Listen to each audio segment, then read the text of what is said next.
Chair recognizes that Lenore County Board of Education has established a quorum and calls the September 9th, 2024 regular monthly meeting to order. Chair recognizes Mr. Nick Harvey. Thank you, Mr. Chairman. Let us pray. May the words spoken in this room tonight be beneficial to the students, parents, staff, and administrators in our school system. And may we be led by the guiding principle to always base our decisions on the best interest of our young people. Amen. Thank you, Mr. Harvey. Please join me for the Pledge of Allegiance. I pledge allegiance to the flag of the United States of America and to the republic for which it stands, one nation, under God, indivisible, with liberty and justice for all. Thank you.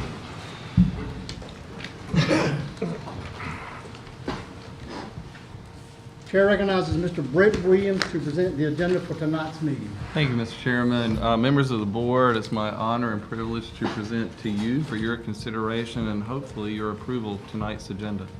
Thank you, Mr. Williams. Is there a recommendation or motion pertaining to the agenda? Move to approve. Motion by Mr. Smith. Is there a second? Second. Second by Mrs. Cash. Have a motion by Mr. Smith and a second by Mrs. Cash to approve the board agenda as presented. Is there any discussion? Hearing none, Chair will call for the vote. All in favor of the motion is stated. Please signify by raising your right hand. All opposed, like sign. Motion carries 7-0. The agenda is set for tonight. Okay.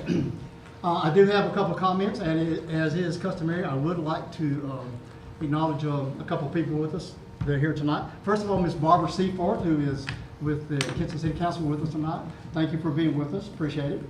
I don't see any other elected officials, but I would like to also recognize Ms. Melissa Michaud. She's sitting in for Mr. Mitchell tonight.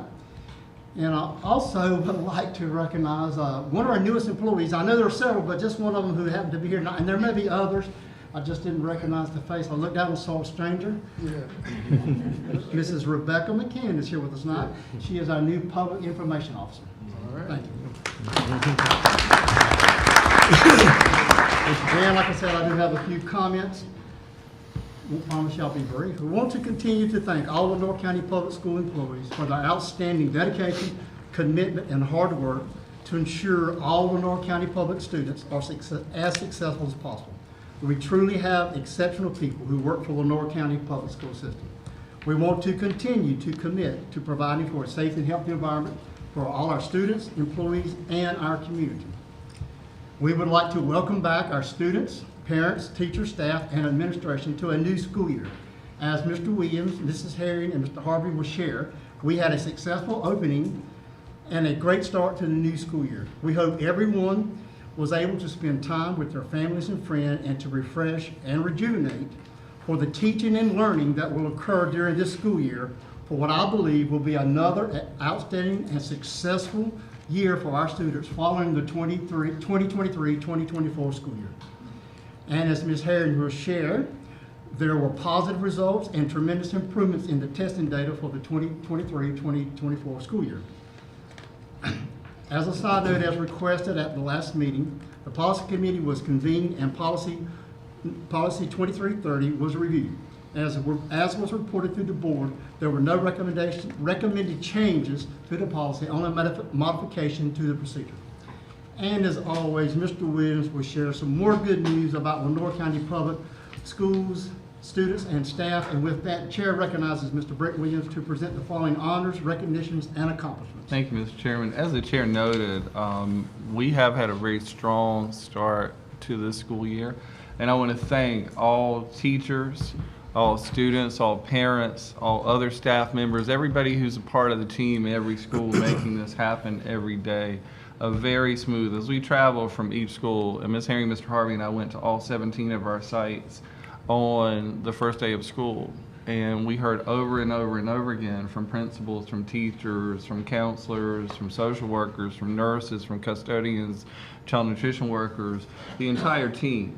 they shared with us how pleased they were with how smooth the start was. And the most important people in the building are students. When I would interact with them and ask them, how has your start been? As I've done since the beginning of the school year, since the first day in the grocery store and on the ball fields and everywhere else I've seen our kids and interacted with them and their parents to ask them, they all said the same thing, great. And part of that's just being a kid. They're very brief in their response is great.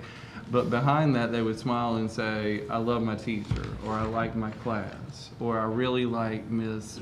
Blank. And that really is as honest as it gets coming from our kids. They love what they're doing. They love their classes.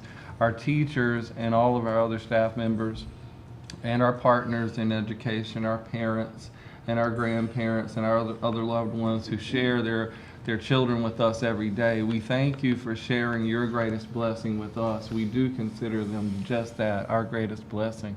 We never take that powerful responsibility that we have every day. You've entrusted them with us and their education in us, and we never take that for granted, and we'll never do that.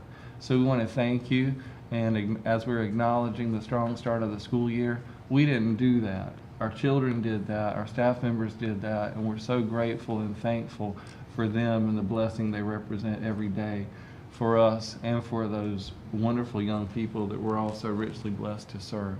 Just wanted to say that in getting started. As Mr. Hill noted, and as Ms. Herring will share in her presentation tonight of the student achievement data approved by the State Board of Education last week at their meeting, there are many positives for Lenoir County Public Schools, a lot to celebrate, and we make that a monthly celebration here. And remember, we only celebrate at these meetings. We only recognize regional, state, and national winners, and each month the list seems to grow longer and longer that we're celebrating, and that in itself is a great testament to our kids and their achievements and our staff members and their achievements, but also to the blessing that is represented by our kids and what they mean to the school system, and the whole community, the whole team joined together for the united purpose of doing what we can for the betterment of our kids.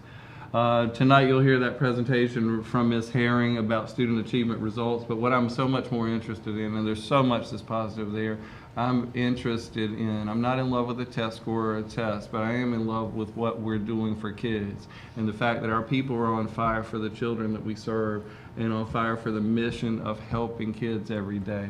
And that's a true blessing. So many teachers have been doing that every year, day in and day out.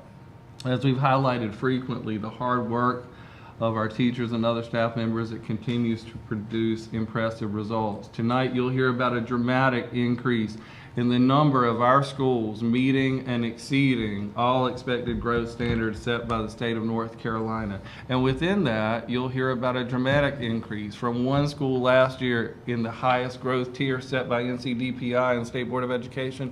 This year we had not one, not two, not three, not four, but five, almost had six in that highest growth range. 6 out of 16 traditional schools, 6 out of 17 total schools, including our alternative school, which also made growth. So excited about that. You will hear about all of our schools, every single one of them, all 17 of our schools demonstrating gains and increases in student proficiency. And you'll hear about several of our schools moving up a letter grade in the state rankings. Tonight you'll hear about a record-setting 4-year graduation, cohort graduation rate. Folks, there's no way to finesse that, no way to fix that. There's no way that you can finesse numbers when you're talking about where a child starts. The beginning marker A, where he begins or she, and where he or she ends in 4 years. Do they graduate on time? Yes or no? That's the simple answer to that. And our graduation rate, many districts around the state are celebrating the low 80s, the mid 80s. One of our neighboring districts was on a local television channel, and I celebrate them. That's great for their graduation rate, improving to that point. But our graduation rate stands as of last week when the state board approved that data, with the end of the 23-24 school year stands at the highest point in the history of our school system. Over 90% of our kids graduating on time. What I'm saying to you folks is within these numbers, within growth, within proficiency, within all the other positive metrics by which school systems are measured, the one thing consistently when I meet with business and industry leaders that they say is, what are your value-added contributions?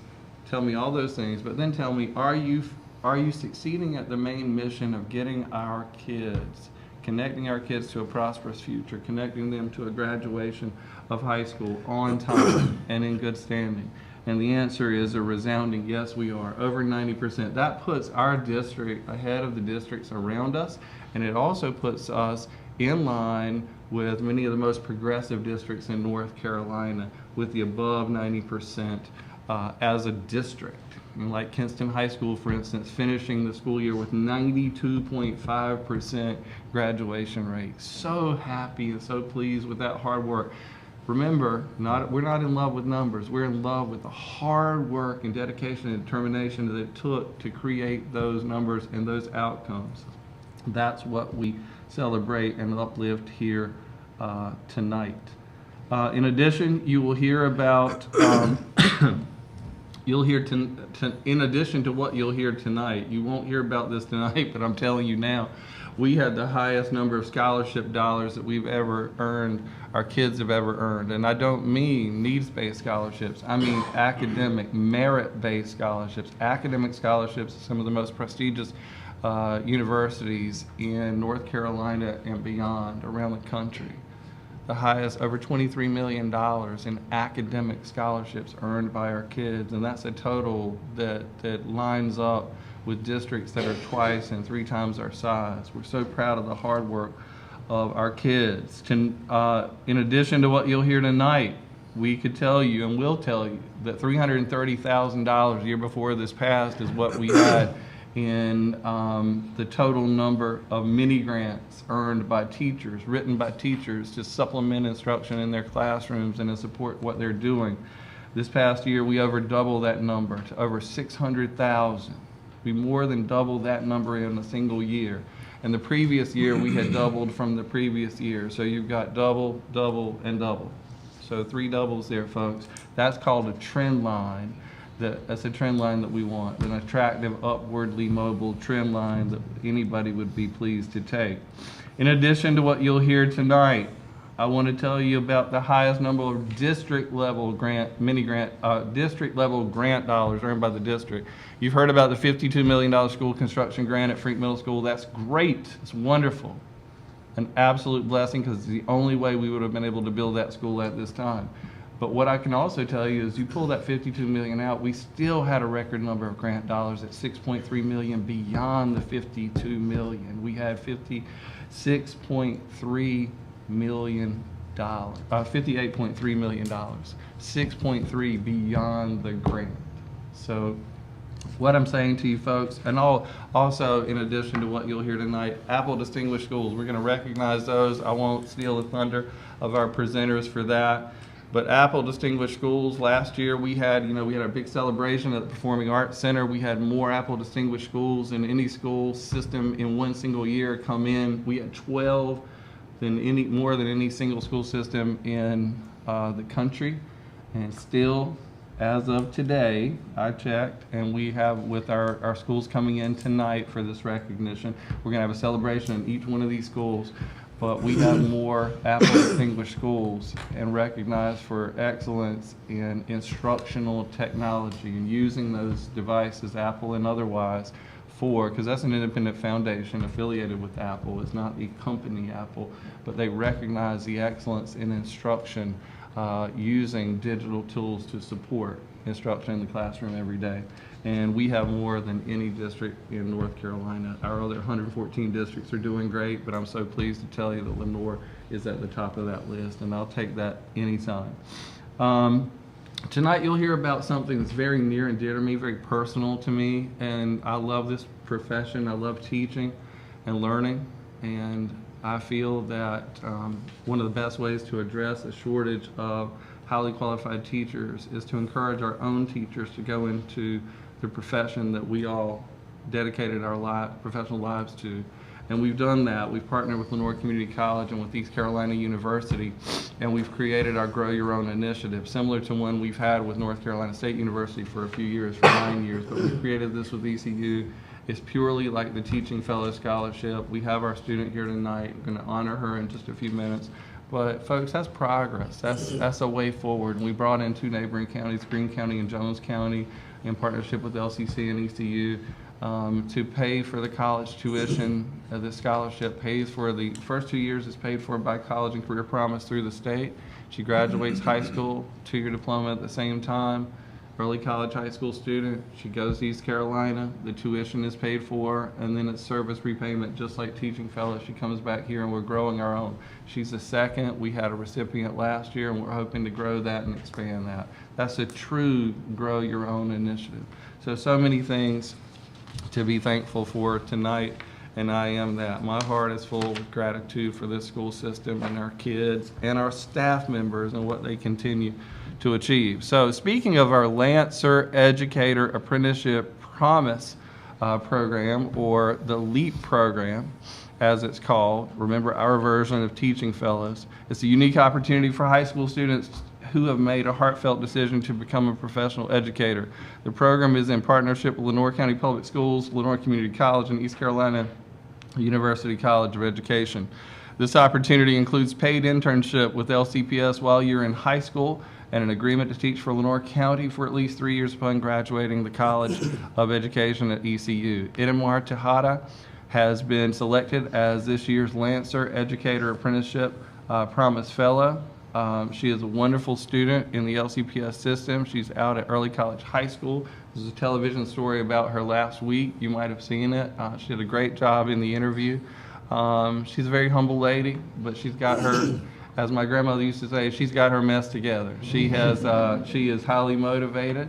She is singularly focused on the goal of becoming a teacher and going back through. She talked about Pink Hill Elementary School and getting her start there and being so thankful to her teachers, going to Woodington Middle School, having the same positive experience there, then going to Early College High School and really loving that, loving the opportunities given to her, and she wants to pour into students in the future what has been given to her. So it couldn't be happier for her and for this opportunity. And tonight we wanted to bring her, and we did a prize patrol last week, and we went out and presented her. We surprised her. She had no idea. She knew she interviewed, then she knew she had a second interview. She made it to the second round, but I guess it's just like American Idol. You don't know. She didn't know America had voted, but they did.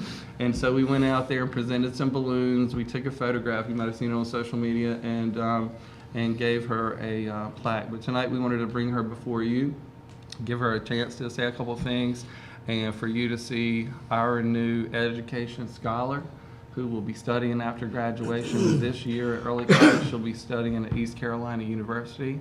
Go Pirates. And she'll come back and teach for us. So ask her to come forward, please.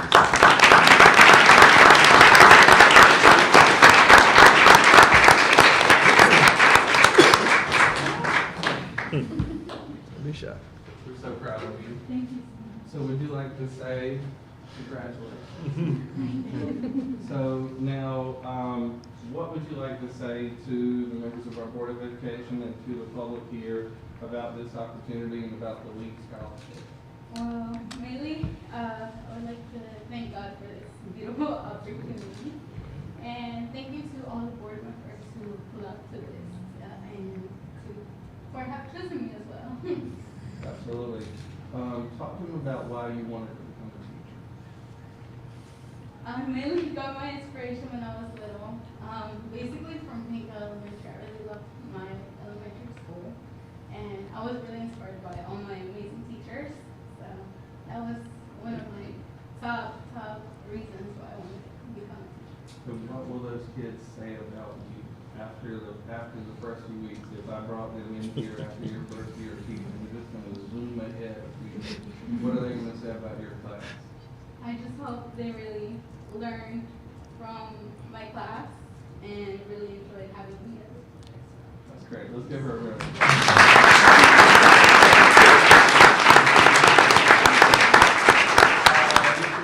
Mr. Principal, I believe, is here. Mr. Salmon.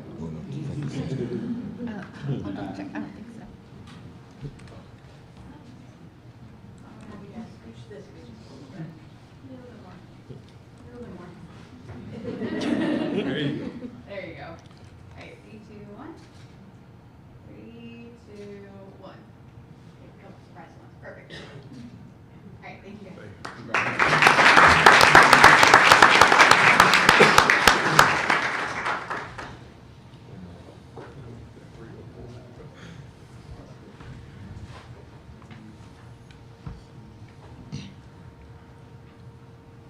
After a long and selective process that started back in May, Mr. Richard Kerman received the award of LCPS Principal of the Year at Northeast Elementary School in front of a staff and LCPS leadership back in August. We did a prize patrol. He didn't know why we were there. We were doing a, we faked him out. We were doing a, going around to all the schools for our beginning of the year visit. We had a good visit with Northeast. There was a lot of positive energy in the room. The staff was excited. They were pumped up. But we had a little surprise at the end. We had a presentation for our LCPS Principal of the Year. He also, just like we said a few minutes ago, he had interviewed for the role, but he didn't know if he had gotten it or not. And a few weeks had passed. And so we did the prize patrol and presented him with his plaque and some balloons and all that, but we wanted to bring him in and officially recognize him. Mr. Kerman is doing an outstanding job as principal of Northeast Elementary School. Under his leadership, the school has consistently met growth. He has presided over a dramatic increase in the number of grants that they are attempting. Correspondingly, they are getting more grants because they are attempting grants. You know, if you don't attempt them, you will not get them.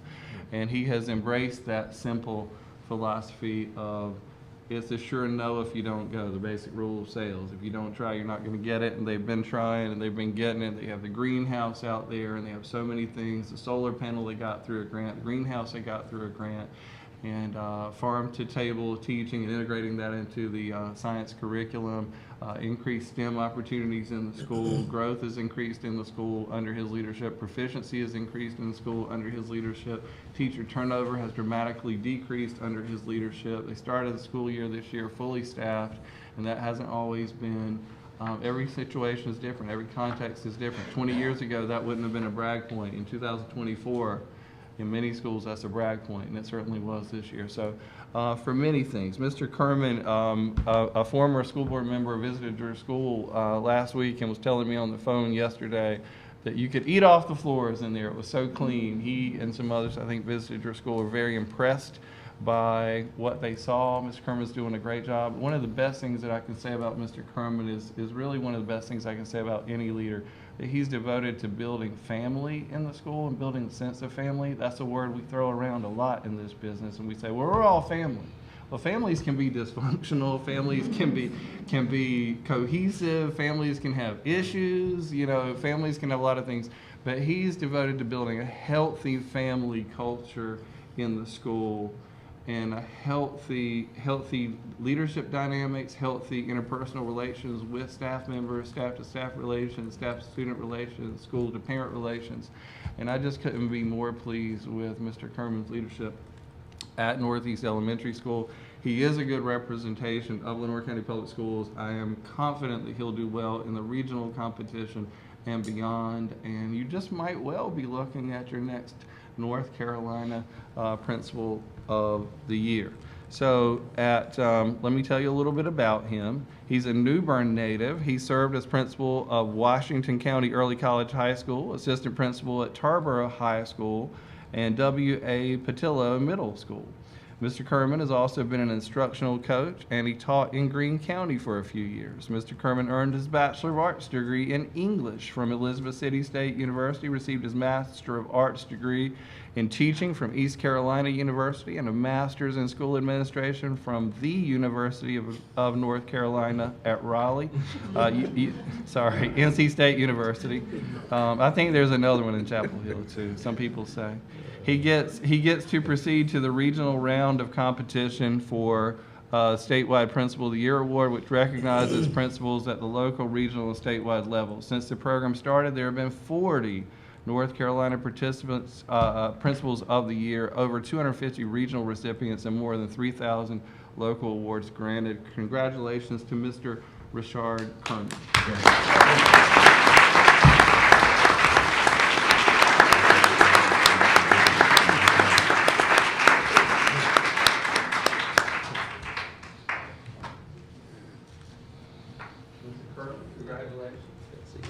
Mr. Kerman is a very modest young man. He is very, very driven, and when you talk to him, he always deflects the praise. If you're trying to give it to him, he says, well, that's just my scholars. That's what they call students in his school. And he says it's just my scholars. It's not me. I didn't do it. He gives it to his staff. I see a lot of staff members here tonight. But a young man with just so much potential, unlimited potential. He probably doesn't want me to say this, but he's been recruited by the district. But he's chosen to stay in LCPS, and I really appreciate that. Loyalty goes a long way with me and with all these people. We appreciate it. Lenore County loves you, and we love what you're doing for kids. So we congratulate you, sir.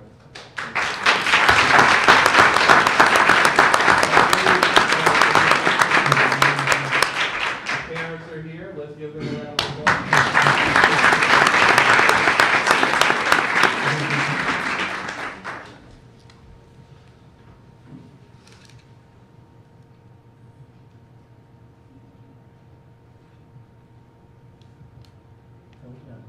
All right, one more. Perfect. Kirby, you don't get away that easily. This is your opportunity. So good evening, everybody. Thank you to Mr. Williams and the executive team. Thank you so much for your continued support and your vote of confidence, as well as to this board. Thank you to my family for being here to support me in this professional journey. We all know that educators are always working nonstop, and so they allow me to do that, and they know the sacrifices, and I do appreciate their support of me. This is my 15th year in education, and so this is a way to go to the 15th year and beyond. So I'm looking forward to continuing my career in education. Thank you to the Northeast staff. Y'all surprised me coming in.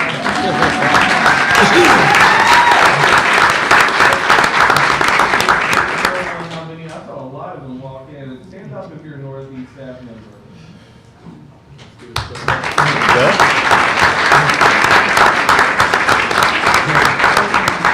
Everyone for coming out, and I look forward to going to the regional. You've been a representative. We know you're going to win. No pressure. I've already got it written down. I look forward to bringing back the win and representing Lenore County with excellence. Good job. Good job.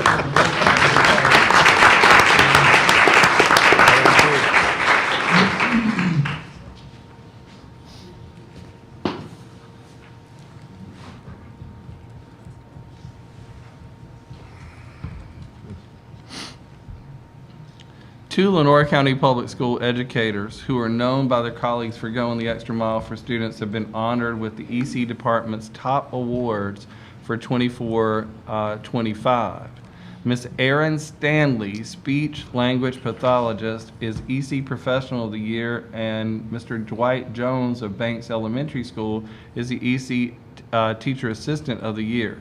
Ms. Stanley is a graduate of Lenore County Public Schools. I'm very proud that I was her high school principal. I've watched this young lady grow up. It's been one of the great pleasures of my life to see her blossom into the strong, confident young lady that she is, the confident professional serving kids every day and pouring into them as was done for her. And she is great at it.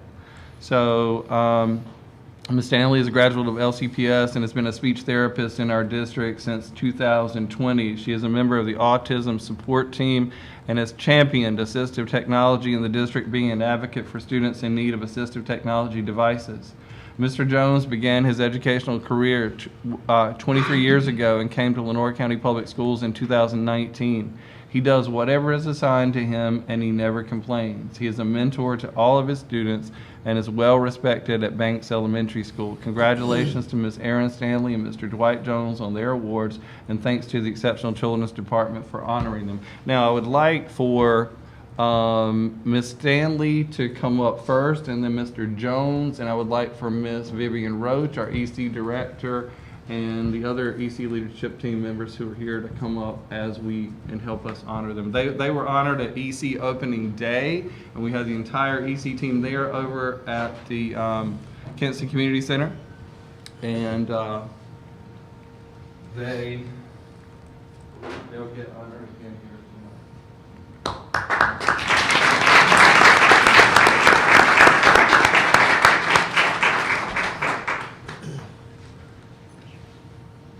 Congratulations. And she received this plaque on that day. And Ms. Roach, would you like to to share a little bit about why Miss Stanley was selected. I'm a little bit biased. I think Miss Stanley's great. I've always thought that since she was a young kid, but I know she does a good job for us too. Will you share? I will. When I first came here, Aaron, very young, I went, oh, this is a young lady, you know. And she's just so outstanding and very professional when she deals with the students and well-liked by parents and just always looking for a way, how can I reach this child so this child can communicate more effectively with me? That impressed me because we've had some kids that have come into the district that can't talk, but she has taught them how to communicate so that they can make their needs known. So that has really impressed me. And she's not only done that to the students, she's also taught other speech therapists how to do that with other students. And as a student, she had a big part, still does, but that came through as a student. So when you can match a career aspiration, a career goal, a career choice with your skills, talents, and more importantly, with your heart, that becomes passion in what you do. So it's something truly special. So that's great. All right. Miss Amy, what would you like to share? I'm just really grateful that I chose Lenore County to work in because I've been given so many opportunities to further my knowledge with assistive technology. And I'm super grateful. I always tell everybody I love my job. You guys really help me and support me so I can help other children and I can help everybody access their communication. So I'm just really grateful. Absolutely. And Miss Stanley's parents are here. Let's give them a round of applause.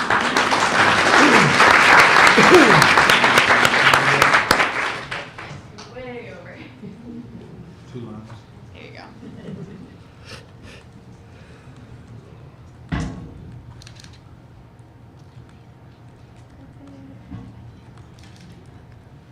And then one more.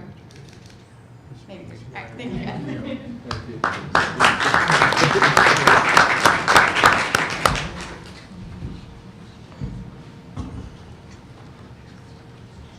Yep, right. Now, Mr. Jones.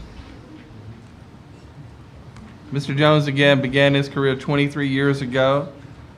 Ms. Roach has indicated that Mr. Jones always asks what if. He never asks why he needs to do something. Ms. Roach chimed in here, but Mr. Jones has a reputation for doing what needs to be done for kids because it's the right thing to do. He never asks why. He never says that's not in my job description. It's not part of my role. It's not what I'm expected to do. I wanted to find that in the notes because I thought that really got me when I read that. Ms. Roach, would you like to add anything to that? What I can say about Mr. Jones is he takes his job seriously.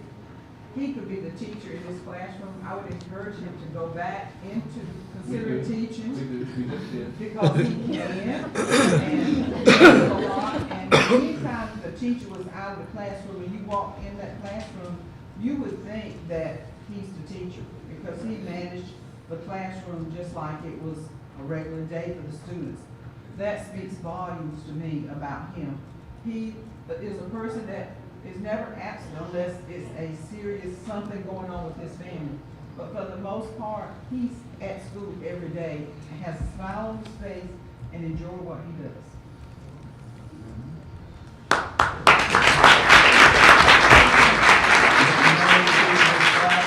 The opening day. All right, Mr. Hill, you want to get in?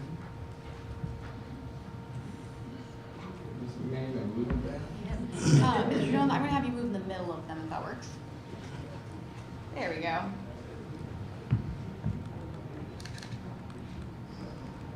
Okay, got one more. Perfect. Congratulations.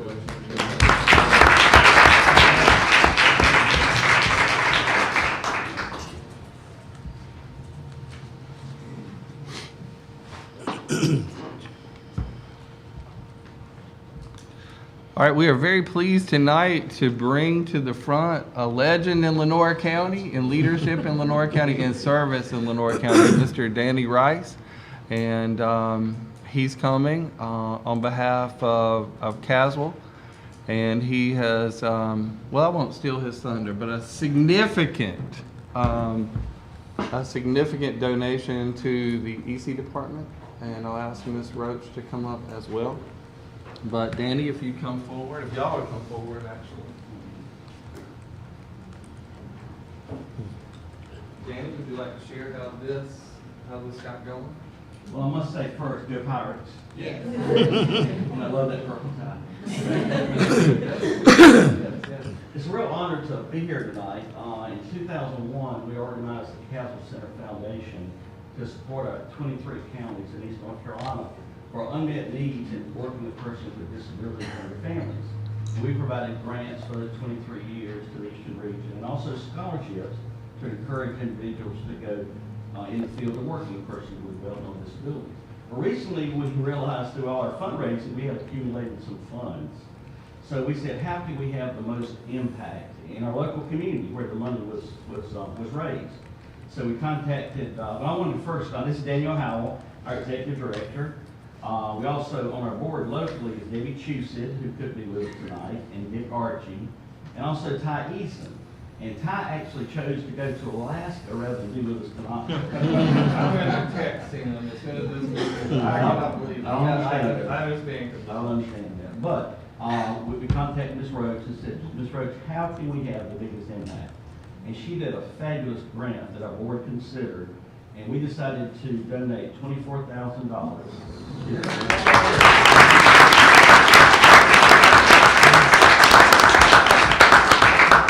And it is specifically to support our staff and our families in working with persons with autism. And we couldn't be happier about that, so we're just excited to do that tonight. The numbers continue to increase, so it's much needed. So we're excited very much. Well, we thank you very much. Ms. Roach, anything you'd like to say in response? To Mr. Rice and to the board, council board, we really do appreciate this donation. And I will say, if you have more. But thank you so much, it's really appreciated. And we want to use these funds to help our teachers and students in terms of working with autistic kids and getting more training in dealing with autism. Absolutely. So we have an agency that we're going to be, soliciting to help us with this. Okay, thank you. Thank y'all, and please thank the board. Thank you so much. Sure will. Appreciate it. You guys scoot down a little bit. You're in the You scoot everybody down. I understood. There we go, perfect.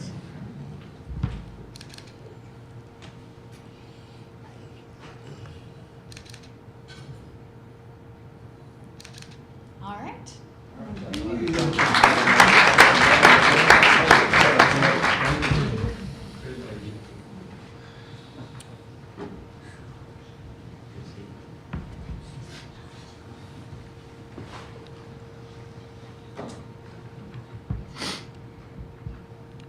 As a school system, we understand the importance of coming to school and to class each day. Typically, when we discuss attendance, we're referring to our students. However, tonight, we want to honor two very special people. We'd like to discuss attendance in regards to our staff. We have two outstanding staff members this evening that we would like to recognize for a perfect attendance last year. And let me tell you how this works. We take a big jar and we put everybody's name at the end of the year after the last day of school. We put everybody's name into this big jar. Remember the old pickle jars? We put the names in there and we draw out one name. And we wanted to incentivize that and give a cash prize. So we have two 100. No, I started to say 100,000. No, that's the game show. No, we have two $1,000 prizes, cash prizes for the winner, a classified employee. We first did it with certified, and then, people said, well, what about a classified and a certified? So now we have two. And we have, over the years, we have somebody here who has won that not once, not twice. This is her third time. Somebody said to me, wait a second, what's going on here? I said, well, I wish I could tell you there were a lot of names in that jar, but it's all about the numbers, and it is a game of chance when you draw out. But she is really one of the truly finest human beings that I've ever encountered. She's a great lady. They love her at Northwest Elementary School. They love her everywhere she's ever worked. Everybody who knows her will tell you that she is simply the greatest. Miss Bonnie Whitehurst at Northwest Elementary School. She serves as a bookkeeper there, does an amazing job, bookkeeper and bus driver. Miss Jessica Campbell, outstanding math teacher, South Lenoir High School, doing a great job there. Ms. Campbell is our certified staff member with perfect attendance who won, and a lot of people have perfect attendance. We have to say that. I wasn't clear on that last year, and somebody said, I had it too, but you had to have your name drawn out as the winner of the drawing. So if Ms. Whitehurst and Ms. Campbell would come forward, please.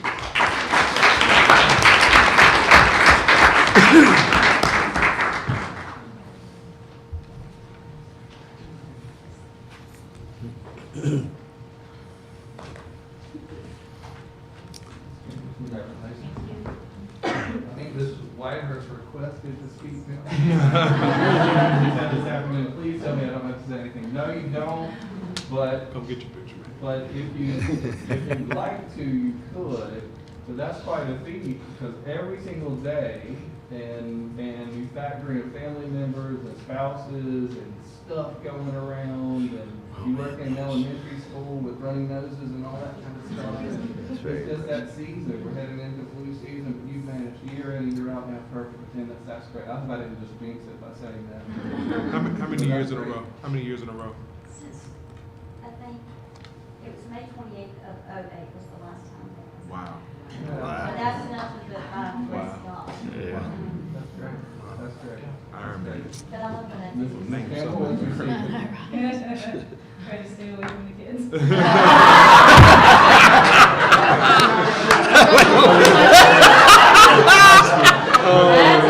That was good. How'd you do that? How'd that work? I still love them.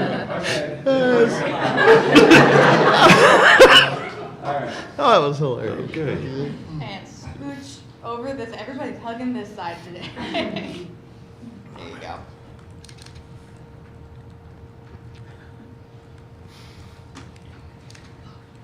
And one more. All right, thank you guys. Congratulations.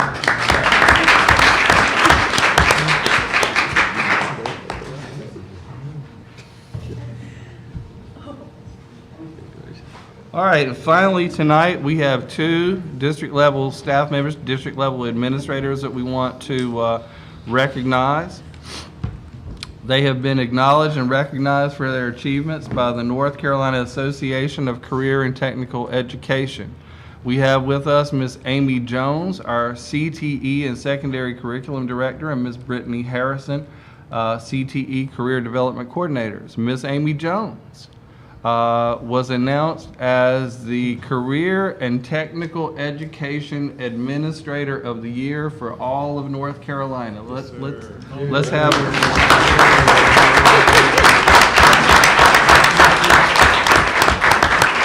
Did I speak it into reality? Okay. I did like I did with Mr. Kerman. I've already spoken it into reality. It's the Southeast region. We know she's going to win. Well, she'll be back for the other thing. She'll be back for the other thing. And we're going to recognize Ms. Harrison separately, but I wanted to recognize the individual. Ms. Amy Jones is our Southeast Regional Winner of the Year. Mr. Kerman goes from district competition to regional competition. So she's already been to the regional competition and she's won there. Now she goes to the state competition. So congratulations, Ms. Jones, on her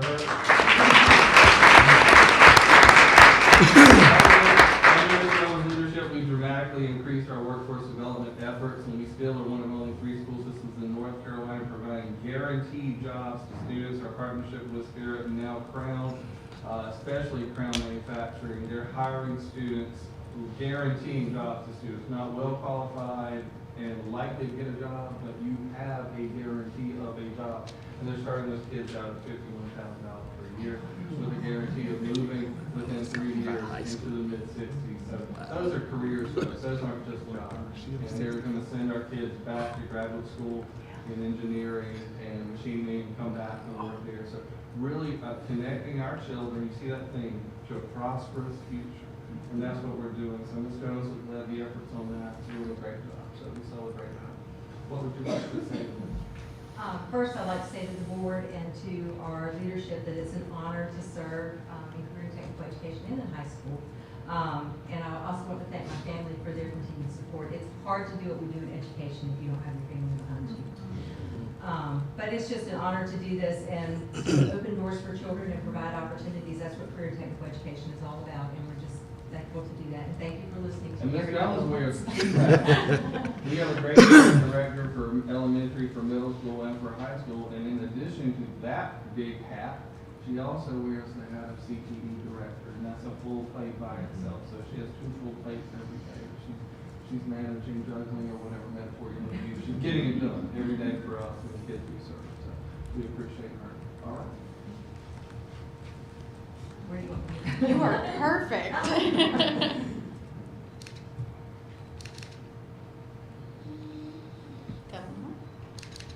All right. All right.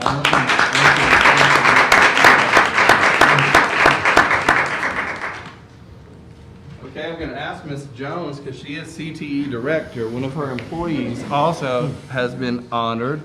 Miss Brittany Harrison was announced as the NCACT. Don't we love acronyms in this business? NCACT, we couldn't add more to that if we tried. For 23-24, CTE Counseling and Career Development Professional of the Year. Ms. Brittany.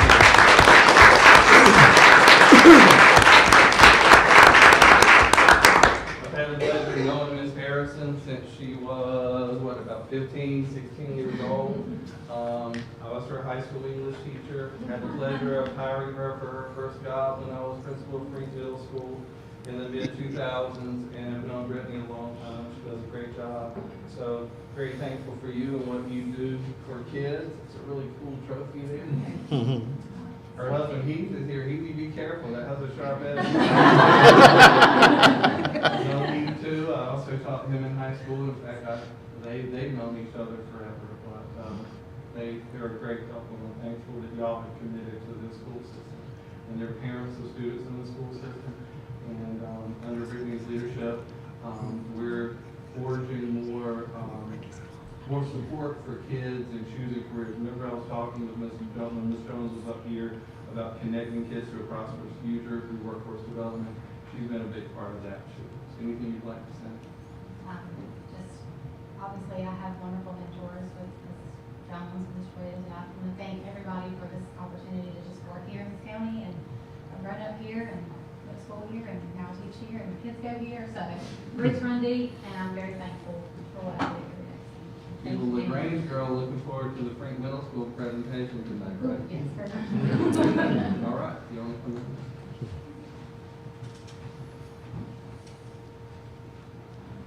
Perfect.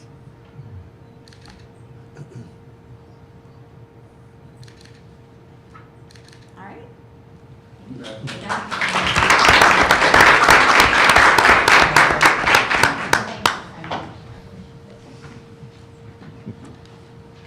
All right, Mr. Chairman, I told you we had a lot of good news to share. That concludes my report.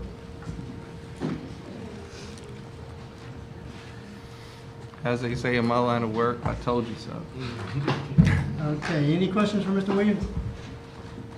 Thank you, Mr. Williams, for those announcements. And as I have said time and time again, just more examples of the amazing things that are happening in Lenore County Public Schools. And I understand no one has signed up for public comments, so we will move to the presentation portion of the agenda. Chair recognizes Mr. Brent Williams. I see Mr. Ferris is not here tonight. Ms. Dottie Sloan and Ms. Sloan and Ms. Keller are here. Ms. Keller. And To present an overview of the it Eden is- Frank Middle School It construction is in project. their capable hands. We're not these serious. Oh, But we can if that is more comfortable for you all. We'll sit, I guess. Okay, listen. All right. I don't know how to sit. I don't know. To be honest. Thank you all to the board for letting us come and present on the new E.B. Frank Middle School. First, I'd like to say what a pleasure it's been to hear all of the accolades this evening. It's a privilege to be able to be a small part of being able to see this community grow and be able to help bring in a new school that already has a thriving community behind it. So we're really excited to be able to take a little bit of time and share with you the progress that we've done together as a group. This is following a some collaboration with the subcommittee. So this is some input that we've been able to take from some of our meetings and our conversations, and we've been able to implement that in the presentation that we're going to give you an update on the middle school. And I'm being joined by Dottie Sloan, and again, my name is Miyuki Keller. I'm the project architect for this project, and then Dottie Sloan is our project coordinator. So just to begin off, we have, based off of some of the feedback that we have a new schedule. So this is a much more aggressive schedule than we probably had seen previously. So based off of some of the feedback that we got, we looked back at the schedule to try and figure out how we could get the school constructed and occupied by fall of 2026. And that's lightning fast. This is an aggressive time schedule. So we are going to be finishing our 100% construction documents later this week on the 12th, and we'll be heading directly into permitting just right after that, and then we'll be getting documents ready for bid to go out to the public so that we can take bids and get this project priced so we can begin construction. So that'll be in November. We'll have bids coming in on January, and then construction is planned to start March 12th, 2025. Again, faster than we had originally discussed, and then construction should finish by May 27th of 2026, and occupancy July 26th of 2026, so that we can have the school ready for fall semester of 2026. So we are really excited to be able to push this forward. You had no way of knowing it, but we can occupy on my birthday. So that was intentional. 100% planned. Intentional. So it'll be a wonderful birthday present. And I believe our groundbreaking is also on. If we're under budget, that'll be the best present of all. Birthday as well. So all put to good plan. And the construction process itself is, this actually times out well. We're hoping that we can take advantage of some of the, we'll be closed in by the time the sort of rainy and hurricane season comes. So I think that we'll be able to take advantage of some of the advantages of just the timing that we'll be getting into. So, and I'm going to turn it back over to Dottie Sloan. She'll be talking a bit about the site plan as well as the design, and following at the very end, we'll be able to take any questions that you guys have. Thank you. So I want to start from the bigger picture here on the site plan. So this is an overview of the existing site here on the left side of the image, the existing EB Frink. We want to utilize the existing ball fields here, so we're trying to build this school as close as we can so we can be within reach of that. And if anybody asks that question, we'll be very transparent in answering it. From the beginning, we've said we wanted to do that because that's about a $1.1 million cost. And people say there's no way it would cost that to replicate the ball fields there. Well, you would fall under new codes, restrictions, and requirements. And the way the bathrooms would have to be constructed, and a permanent concession stand facility and all that. 1.1 million would be the cheapest you could do that. And so we've elected from the beginning to exempt our ball fields from the property switch. True. And keeping it close to the existing site as well. So familiar space, just a little bit different in imagery when it comes to the building itself. So we're taking this school, we're setting it off of North Charles Street, taking advantage of this empty lot next to the existing EB Frink, and it's currently set up for really good land, good construction.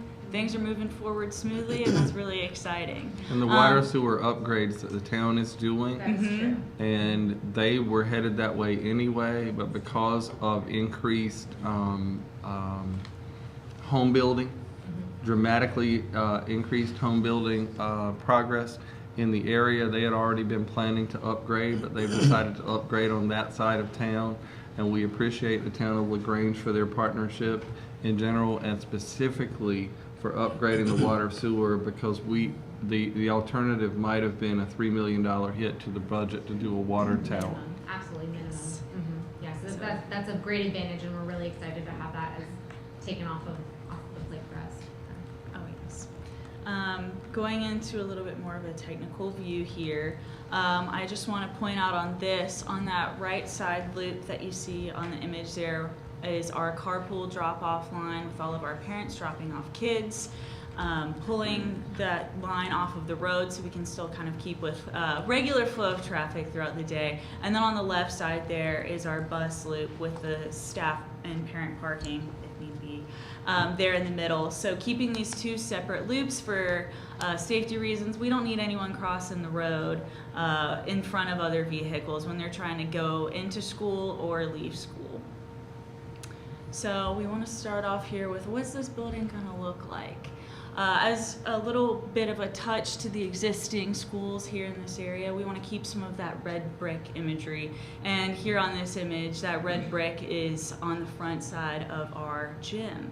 So what we're seeing here on the front is that bus drop-off loop, and so everything is funneling into this one main entry point here. So through some discussions that we've had in previous few meetings, we wanted to keep with that red brick, a little bit of a beige ivory stone brick here on the rest of that bar on the right side of the building, keeping it a little neutral, bringing a little new facelift here to this area. And subcommittee, school construction subcommittee members can jump in on this because they've been sitting in on the meetings. But one of the things that we were aiming for, and we've asked them to aim for, is not to create a school that looks dramatically different from our other new schools, but to be consistent with the CSS look and the Pink Hill Elementary look and the Northeast Elementary look and the LaGrange Elementary look, to use consistent materials, similar materials, and be consistent with the construction we already have, so that you don't create a sort of a school that's so vastly different that it stands out in not a good way. Yes, that is definitely, and we'll get to the plan itself, but again, it's a very similar plan to probably what you've seen previously too. It's a single-story building, and again, trying to keep that image and language consistent. So moving in a little bit closer, this is another discussion we were able to have and taken some input on what we want this front canopy entry to feel like, to look like. What are you seeing as you enter school in this one main entry point? So the current design sits at this wood look metal panel on the underside. There's an image there on the top part of the screen that kind of gives an example of that, just with some recessed can lighting, keeping it simple, keeping it clean, bringing a little bit of warmth while also something very easy to maintain in this front area. And we asked them to create something, and you see two examples of it there, actually all the way across the front.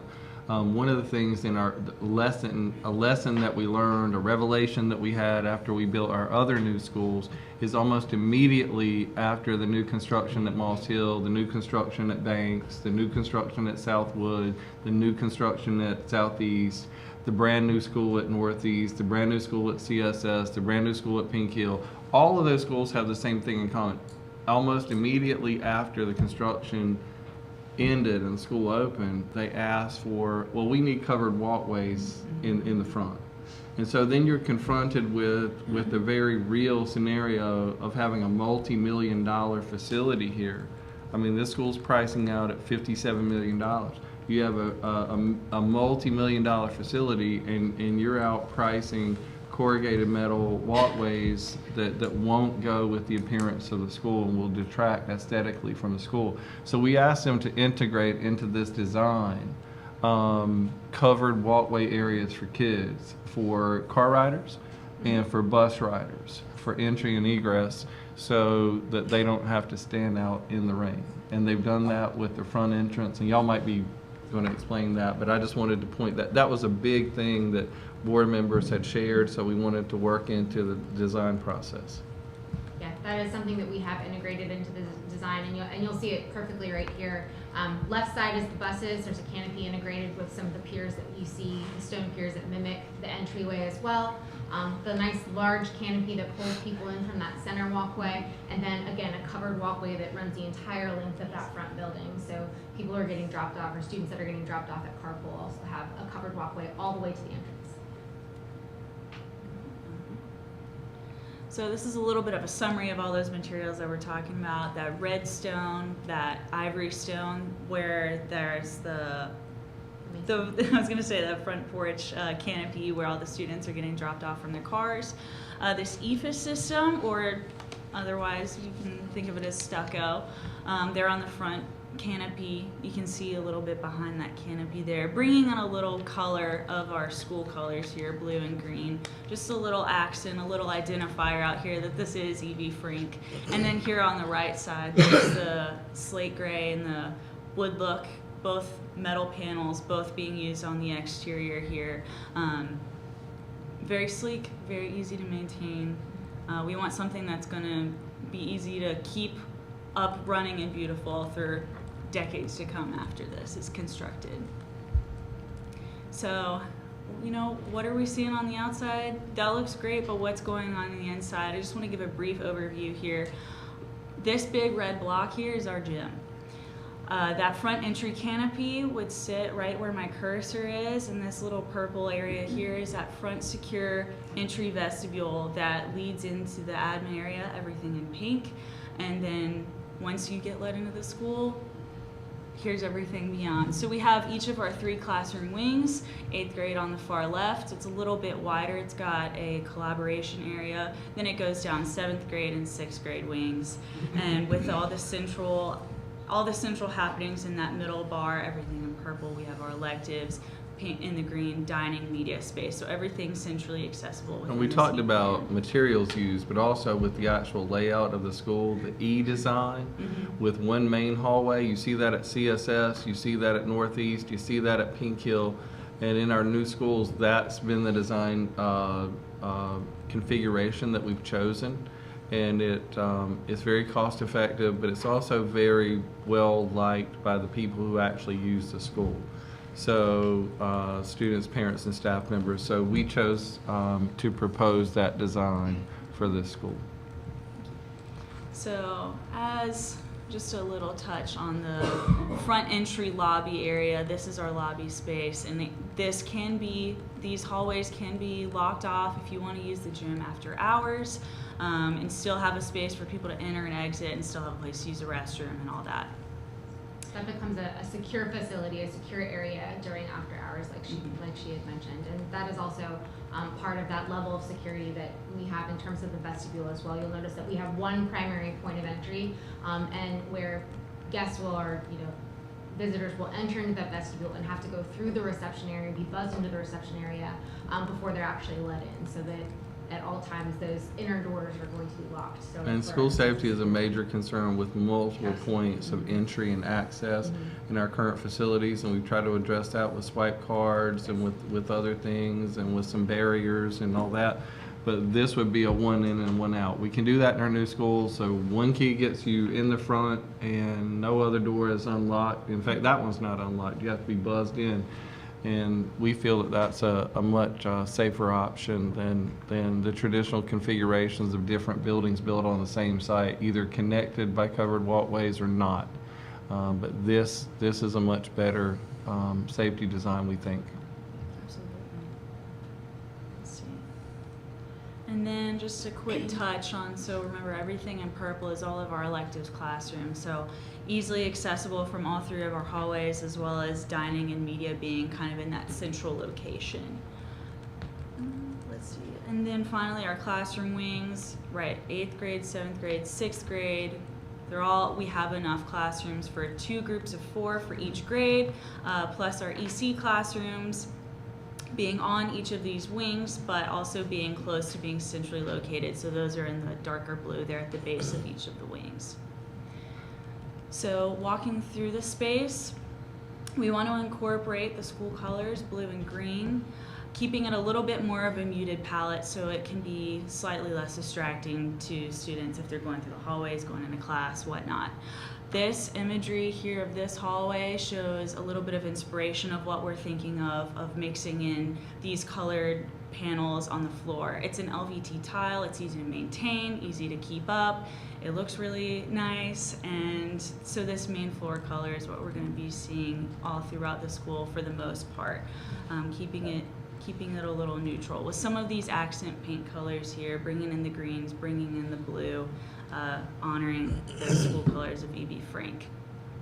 This is an example of kind of what we're thinking of at the entry of one of these wing hallways. So It's a viewpoint, it's a view marker. As you're staring down a long hallway, we want to break that up a little bit visually, create some visual interest. So that's what we're trying to do with some of these flooring choices and the color, as you see here a little bit further off to the entry of the classrooms. And each one of those wings actually has its own color. So we've selected a color that kind of brings some iconography to each and individuality to each one of those wings. So each grade level really feels like they have a bit of ownership and identity on their hallway. So, and we've also, when it comes to the colors, we'll have one of those colors that you see on the floor, on that floor pattern, connects with each one of those wings. And then in those common spaces, that's when you'll see that mix of color. It kind of, again, brings some sense of identity to what those colors mean. Absolutely. So this is something we want to talk with the school itself a little bit later on, but we want to bring it up and show you what we're kind of thinking on that front. We want some kind of graphic, wall covering, if you will, here, and that's been highlighted in blue. So this is our front lobby space. Over to the left is the gymnasium, and to the right you can go on to those elective wings.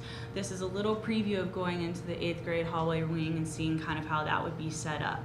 So something to think about down the line is what kind of avenue do they want to take, whether it be something graphic toward the school itself and the education that goes into it, something school pride with the mascot, or something, a little homage to the past with the history of E.B. Frank. So later on in the process, what we'll end up doing is we'll be partnering with a graphic designer and then getting input from the school and anyone else who wants to have input or should have input, so that there can be a consensus on what's done, and then get some feedback and have that implemented later on in the project. And then finally, the gym. So there are a few different avenues that can be slightly customized, whether that be with the acoustical panels on the wall, bleachers, sideline color, and inline text. These are all a couple of things that we're looking at. And since the rest of the palette in the school is a little bit more muted, this is the opportunity to bring in the true school colors, brighter blue, brighter green. So this goes in line with that other option. We're going to talk to the school, have some meetings, see what everyone wants to have for the feel of the gym. So we have two options that we're presenting. This first one being having green bleachers, blue floor, trying to keep a little bit of an even balance between And the Dottie, two could we point colors. out for middle school gym construction, there's sort of a smaller gym, and then there's a larger, what is known as a full-size gym. And we are proposing a full-size gym for this facility, not a smaller gym that looks more like a practice facility. This is a healthy size gym. It's an Yes. actual full-size gym for a middle school. That's true. It also has a stage as well, or a platform that we have added some acoustical elements to, so that it is better suited for either music or theatrical performances or presentations. And so we put in a little bit of extra love into that area per request. Yes. And then another feel of the gym here, bleachers, green floor. So this really just depends on what the school necessarily wants, but we want to give these two options. We want some input, since people of the school are going to be the people seeing this every day. So we want a little bit of feedback later on what that can feel like. And And this we is want- something that can be done later on in the process. Doesn't have to And we be want done board now. members through the subcommittee or through the board directly to provide any feedback that you have or any reaction that you have during the process when those selections and customization decisions are made.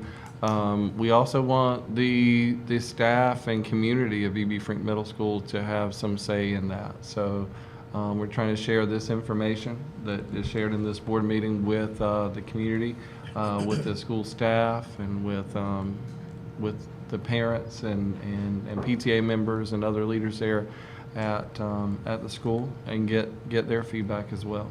Absolutely. And that concludes our presentation. We would love to take any questions if anyone has any questions about where we are in the process or any of the decisions that were made as a group. So please. I'd like to thank the members of the subcommittee of this board who have been working on this for so long, and ask if any of them would like to share anything about the process to date. Yes, sir. Very grateful for your reception We heard you. Yes. But going back to the permitting process, are you gonna allow for minority bidding in this process? Absolutely. So Metcon is actually a minority business owner in general, so the CM at risk is, and there is actually a process already put in place that requires there to be minority bidders preference in that process as well. So they fully support, as do we fully support, opening that up to minority bidders. Yeah, that check. Yes, absolutely. Anyone else, any reaction to the presentation, any feedback for them? As far as the design portion of it, how many windows are you looking at on the front of the school? On the front of the scoops. So we have a couple renderings we have a good number of windows when it comes to letting in light. One thing that we are providing is we do have window shades at every single window on the exterior as well as on the interior. So something that we also have is, especially on those common spaces on all of our classrooms, we try and have some transparency to allow there to be visual connection between the classroom and in the hallway. We, based off of design principles of SEPTED, the visual connection actually reduces a lot of the, allows for more visibility and control when it comes to educators in those spaces, and you see a lot of those negative interactions decrease when there is that visual connection. But we have put into thought when it comes to making sure that there are options for rolling down. We're having shades built into all of the windows so that they can be visually secured from the inside and the outside. Okay, so the reason I ask, what kind of windows will be in there? My thought, safety, as far as, are they traditional, is it standard glass? Is it gonna be a safety glass, any type of bulletproof glass? What are we looking at, not only on the front of the school, but any other windows and any other access points on the school? So let's talk a little bit about, in general, all of the glazing in a school setting should be at least safety glazing. There's other types of glazing that can and are allowed to be used by code, but safety glazing is by minimum. That's kind of like when it shatters, it would go into smaller pieces if it was able to be shattered versus being large shards that could hurt somebody. So everything would be considered safety glazing. Now there are some areas that would have laminated glazing, which has a additional layer of security to it that resists being able to break and shatter and actually penetrate that area. And that you'll see that in that vestibule area on that inner core. And so that stops anyone from being able to go through. And I think in addition, there are other levels of security other than just the glazing that will be present as well. Is bulletproof glass allowed by code?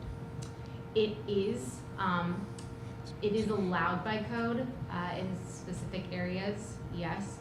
It is a very expensive product, but it is also not necessarily proven to be that effective in a lot of instances as well. So it also relies on there to be a fully functioning system when it comes to security.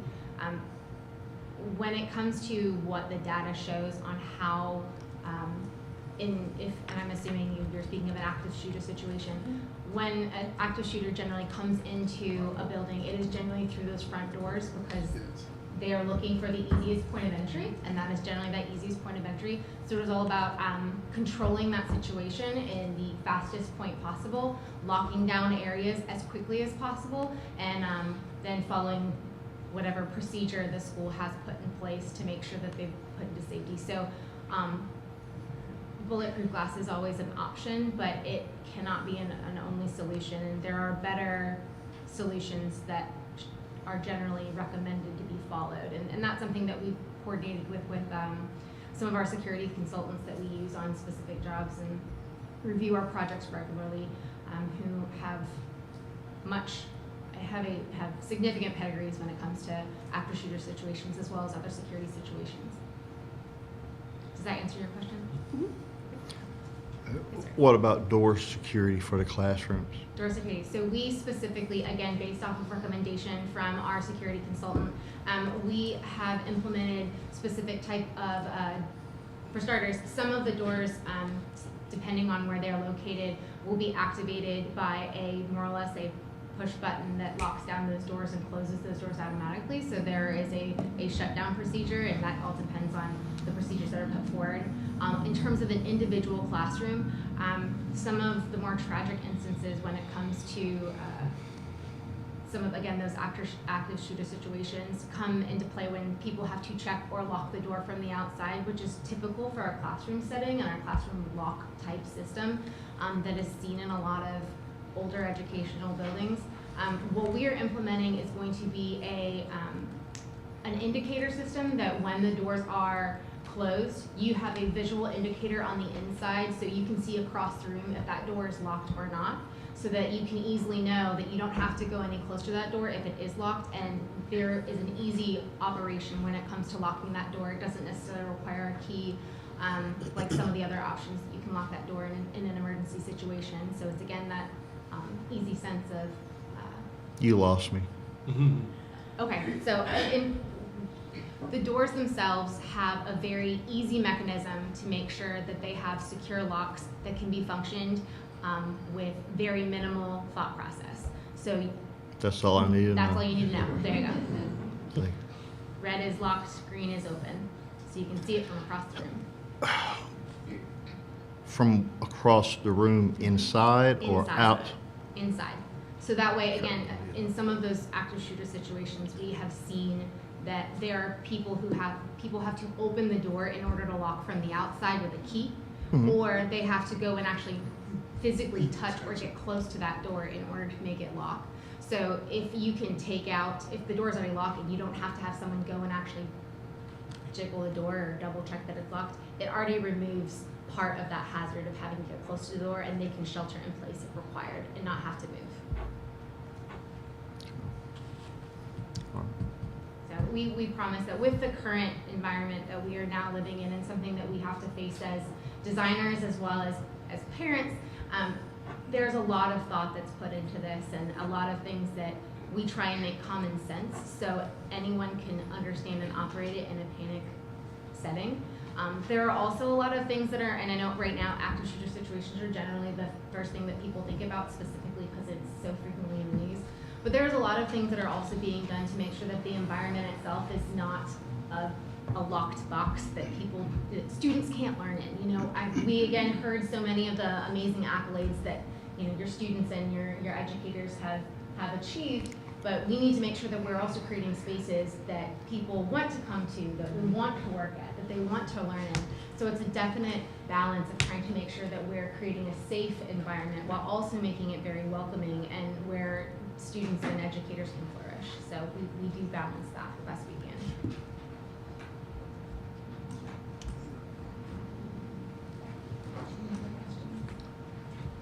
Okay, so are there any other questions for Mr. Williams or Ms. Keller or Ms. Sloan? So do you think it'd be possible to have that presentation sent to the board? Is that something? Oh, yeah, definitely. Can we do Yeah, that? for sure. And at another time, I know that today might be a little bit busy, but we do have some physical samples that if you guys would like to have some sent over to you, we can probably curate those and try and put together something so you can kind of touch And we'll be feel. going out to Frink Middle School making that presentation that we'll post on our websites as well. Thank you so much Thank for your y'all so time. much. Thank you. Thank you. Appreciate it. Thank you. And just a quick comment or two, a much needed and wanted school construction project that will benefit the students and staff of the Rowan County Public School System. And I want to express a big thank you to everyone who has contributed to the process of this project today. Chair recognizes Mr. Brett Williams, Mrs. Frances Herring, and Mr. Nick Carney to present a summary of the opening of the 2024-2025 school year. Thank you, Mr. Chairman. I'm going to defer to my two colleagues. I've asked Ms. Herring to provide a snapshot summary of the student achievement data for instruction, and I've asked Mr. Harvey to provide an operational summary from his departments about the opening of school. And really, Ms. Herring's instructional summary about the opening of school, and Mr. Harvey the same about from the operations perspective. I told you already we had a smooth opening, over 8,000 students. We're currently right where we were this time last year. If you add in the students, pre-K students and the additional students on our rolls, maybe a little more, but we've seen sort of a normalization of ADM, and remember, we're in the first 20 days, and that's where DPI marks it after 20 days to say this is your enrollment for the new school year. So it's not official yet, but we are normalizing in terms of where we were last year and the year before. Okay. We've had a great start instructionally, a great start from an operations perspective, and I'll defer to Ms. Herring first, then Mr. Harvey. Thank you, Mr. Williams. Good evening, Mr. Chairman and board members. We are beginning. I am pleased to report that we've had a smooth opening to the 24-25 school year. We spent quality time over the summer updating our SchoolNet formative assessments, curriculum guides, and lesson plan templates to ensure that teachers have everything they needed when school started August 26th. Our teachers have had a great opening, setting expectations, establishing procedures and routines, and capturing every moment to build relationships with students. Teachers are settling into the second year of the new curriculum resources and ensuring that our students are on task and accessing the curriculum on grade level. Our students are coming to school ready to learn. We have already administered common formative assessments across grade levels and are adjusting instruction to meet the needs of the students where they are. Our beginning teachers are settling in and have been observed by our beginning teacher coordinator and specialists in order to provide feedback and support as early as possible. Principals are busy visiting every classroom in order to set high expectations for both teachers and students.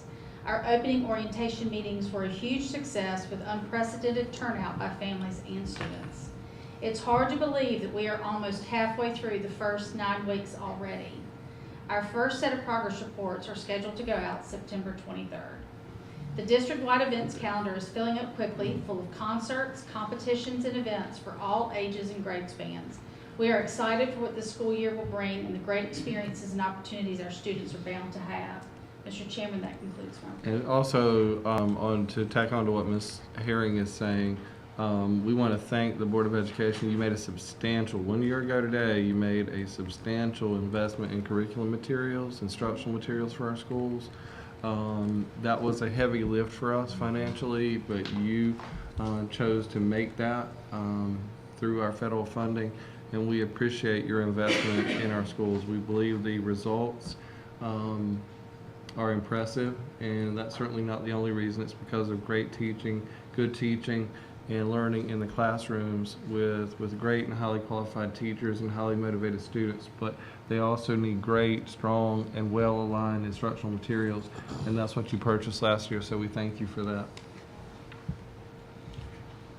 Good evening, board members. Thank you.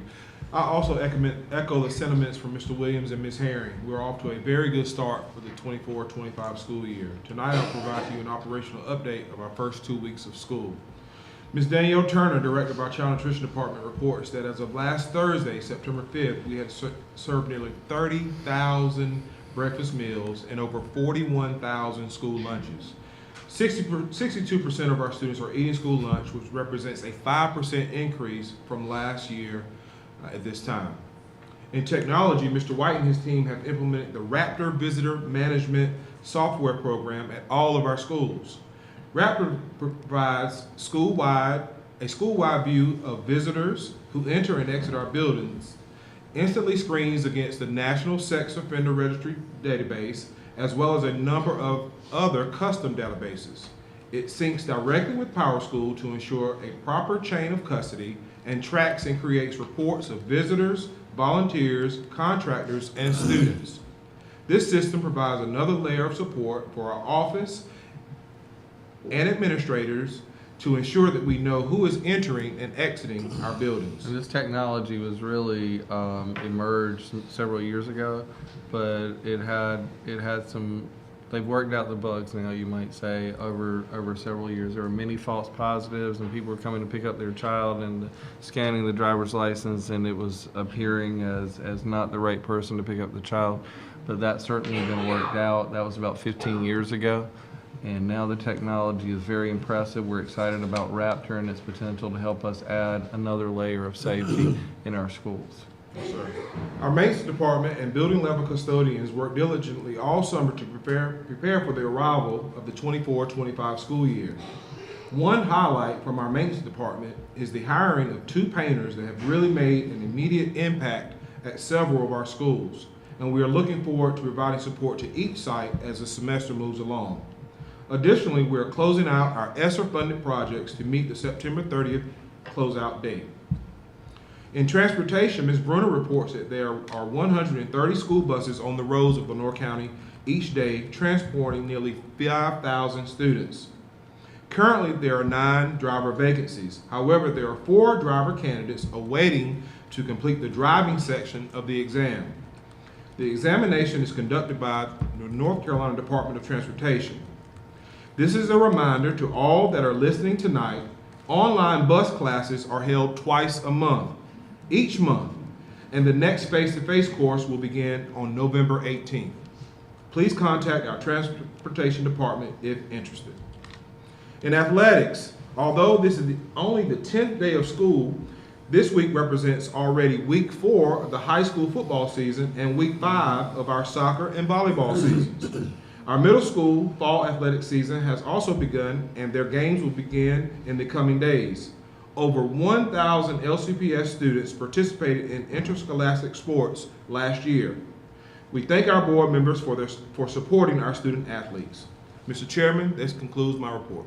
And also, we rolled about our buses last year. We did roll 1.3 million miles on our school buses.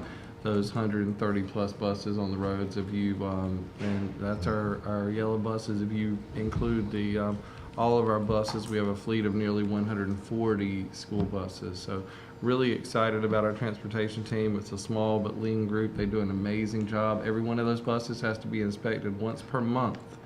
I complain about once per year with my car, but they have to be inspected once per month. So they do an amazing job. 1.3 million miles last year.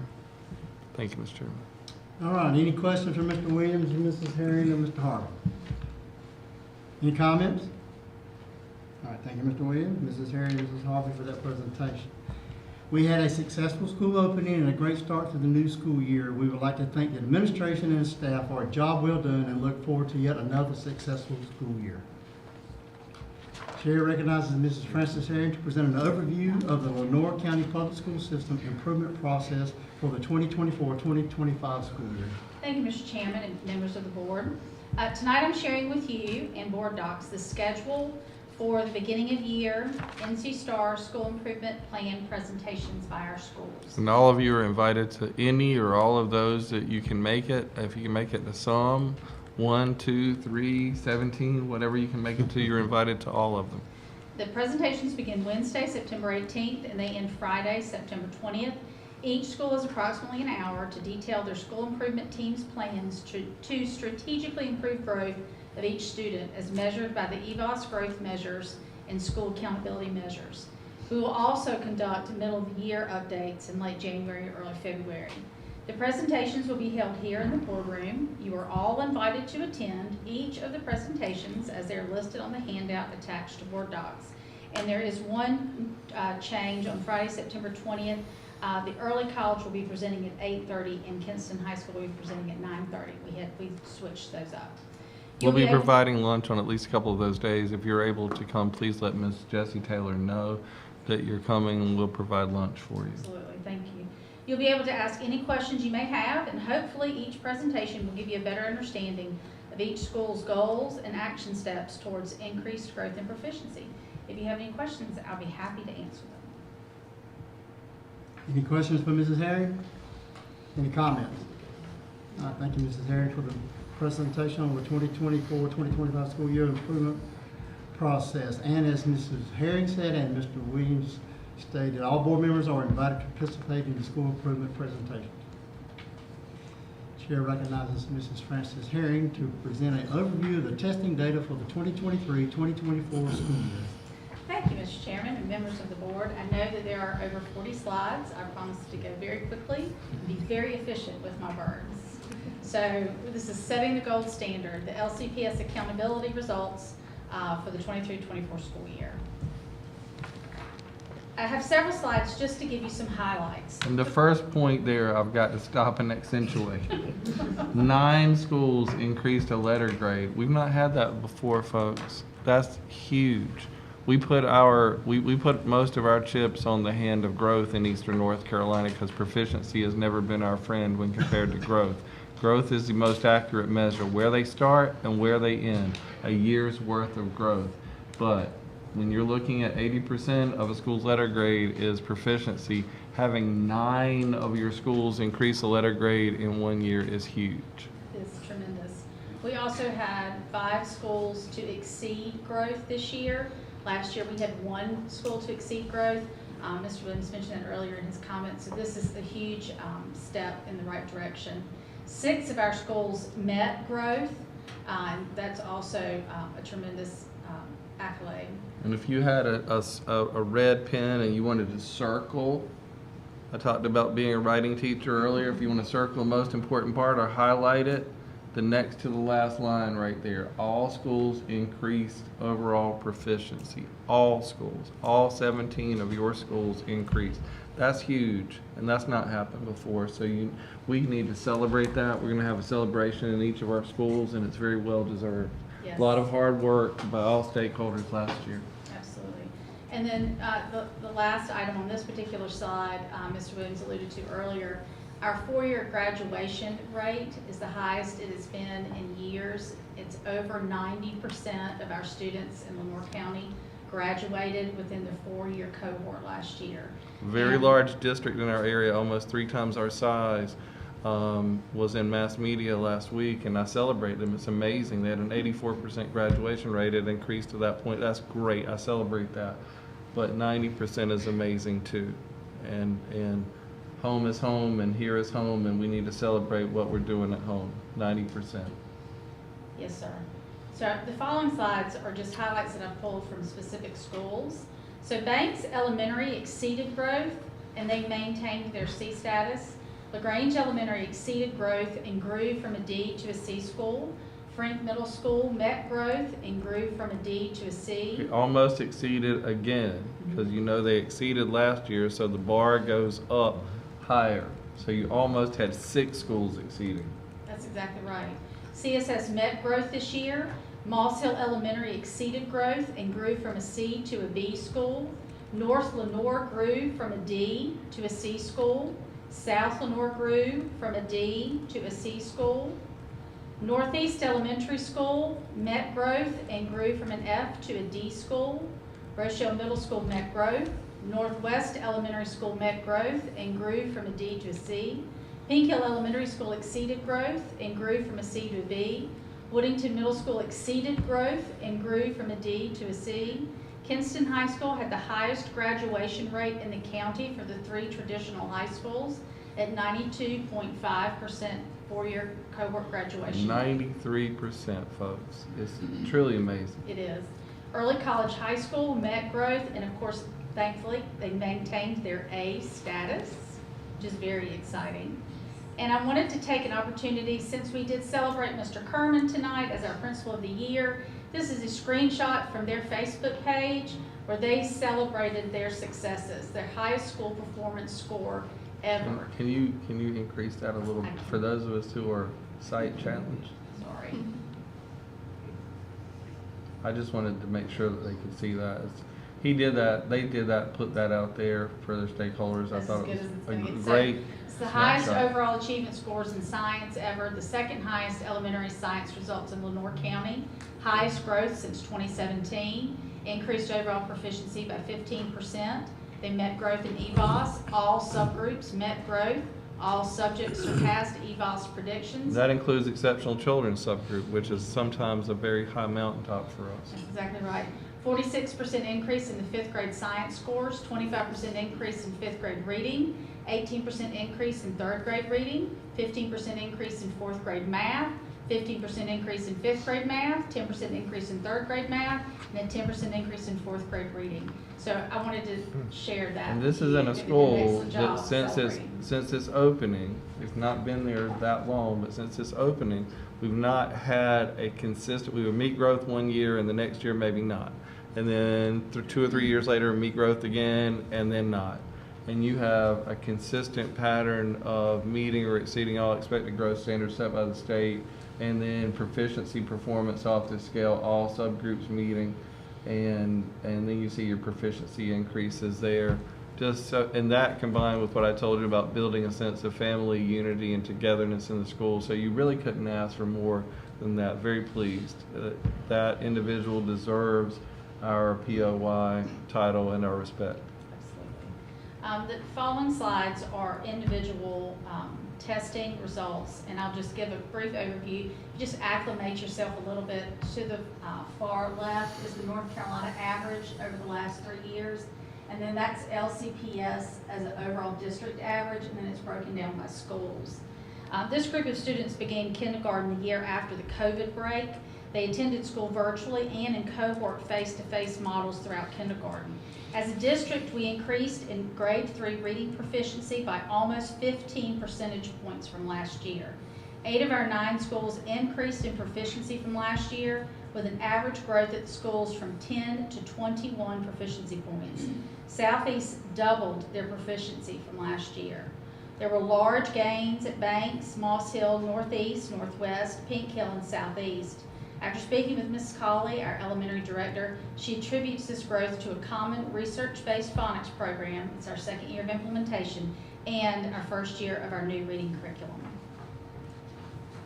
3rd grade math scores are just as impressive, with an increase of almost 8 percentage points at the district level. Every school increased their proficiency in grade 3 math, with a range from 5 proficiency points to a 21 proficiency point increase at Moss Hill. Northwest had 19 points increase. All schools increased between 5 and 21 points. Grade 4 reading is also moving in the right direction, with an increase of 3 percentage points across the district. 6 of the 9 schools increased their proficiency from last year, and gains ranged from 2 to 15 points of proficiency at these schools. Great stair-step increases at CSS, with 12 points of proficiency growth this year, and at Northwest with 10 points. Grade 4 math had an increase of 4 proficiency points at the district level, with 5 of the 9 schools showing increases in proficiency from last year. There's a tremendous growth, if you notice, there at Northeast and at Northwest. One question, what is Moss Hill doing to be so great? I don't know if Mr. Barnett is here, but they have a staff that has not had a turnover in many years. That makes a difference. It does One of the make a most difference. veteran They're very, teaching very staffs, but tenured. also they're doing a great job, as many of our schools are doing and continuing to do, and evolving into doing an even better job of under the leadership of our grade span directors in analyzing the data, drilling down to what each student's deficiencies are, and then remediating, targeted remediation to where the child is struggling and helping him or her to improve. So really they're outpacing the state average. They Absolutely. are. Absolutely, yes, sir. And we're very proud of that. Grade 5 reading had an increase of 5 proficiency points at the district level. 6 of the 9 elementary schools had an increase in proficiency points from last year, with increases ranging from 4 to all the way to 25 points. There were major gains at CSS, LaGrange, Northeast, Northwest, and Southwood. Grade 5 math had an increase of 9 proficiency points at the district level. 8 of the 9 schools had an increase in proficiency points last year, with increases ranging from 1 to 22 points. We had huge gains at Pink Hill, LaGrange, and CSS. Yes, sir. Yeah. It's up the chart. It is, it is. Are you ready for a drum roll? Yeah. You ready? It's coming. Right. All right, here we go. Grade 5 science had an increase of 3 proficiency points at the district level. 5 of the 9 schools had an increase in proficiency points from last year, with increases ranging from 1 to 46 points. Look at Northeast Elementary School. This is, we're going to transition into our middle school data. But And first, all of tell me our- what's in the water that's in the I know. I want to know what's in that water too. That's And true. all of That's true. our, every single one of our middle schools met or exceeded growth with, Whittington Middle School exceeding growth. Very proud of our middle schools this year. Is it Yes. same teachers there or what? At It's the re- middle school? Yeah, for science. Oh, for science, yes, it is, Yeah. it is traditionally, the Remember same. same teachers? Makes a difference. But they also work together too collaboratively. One of the things you'll notice in this data, going the wrong way, is that they're all traditionally high.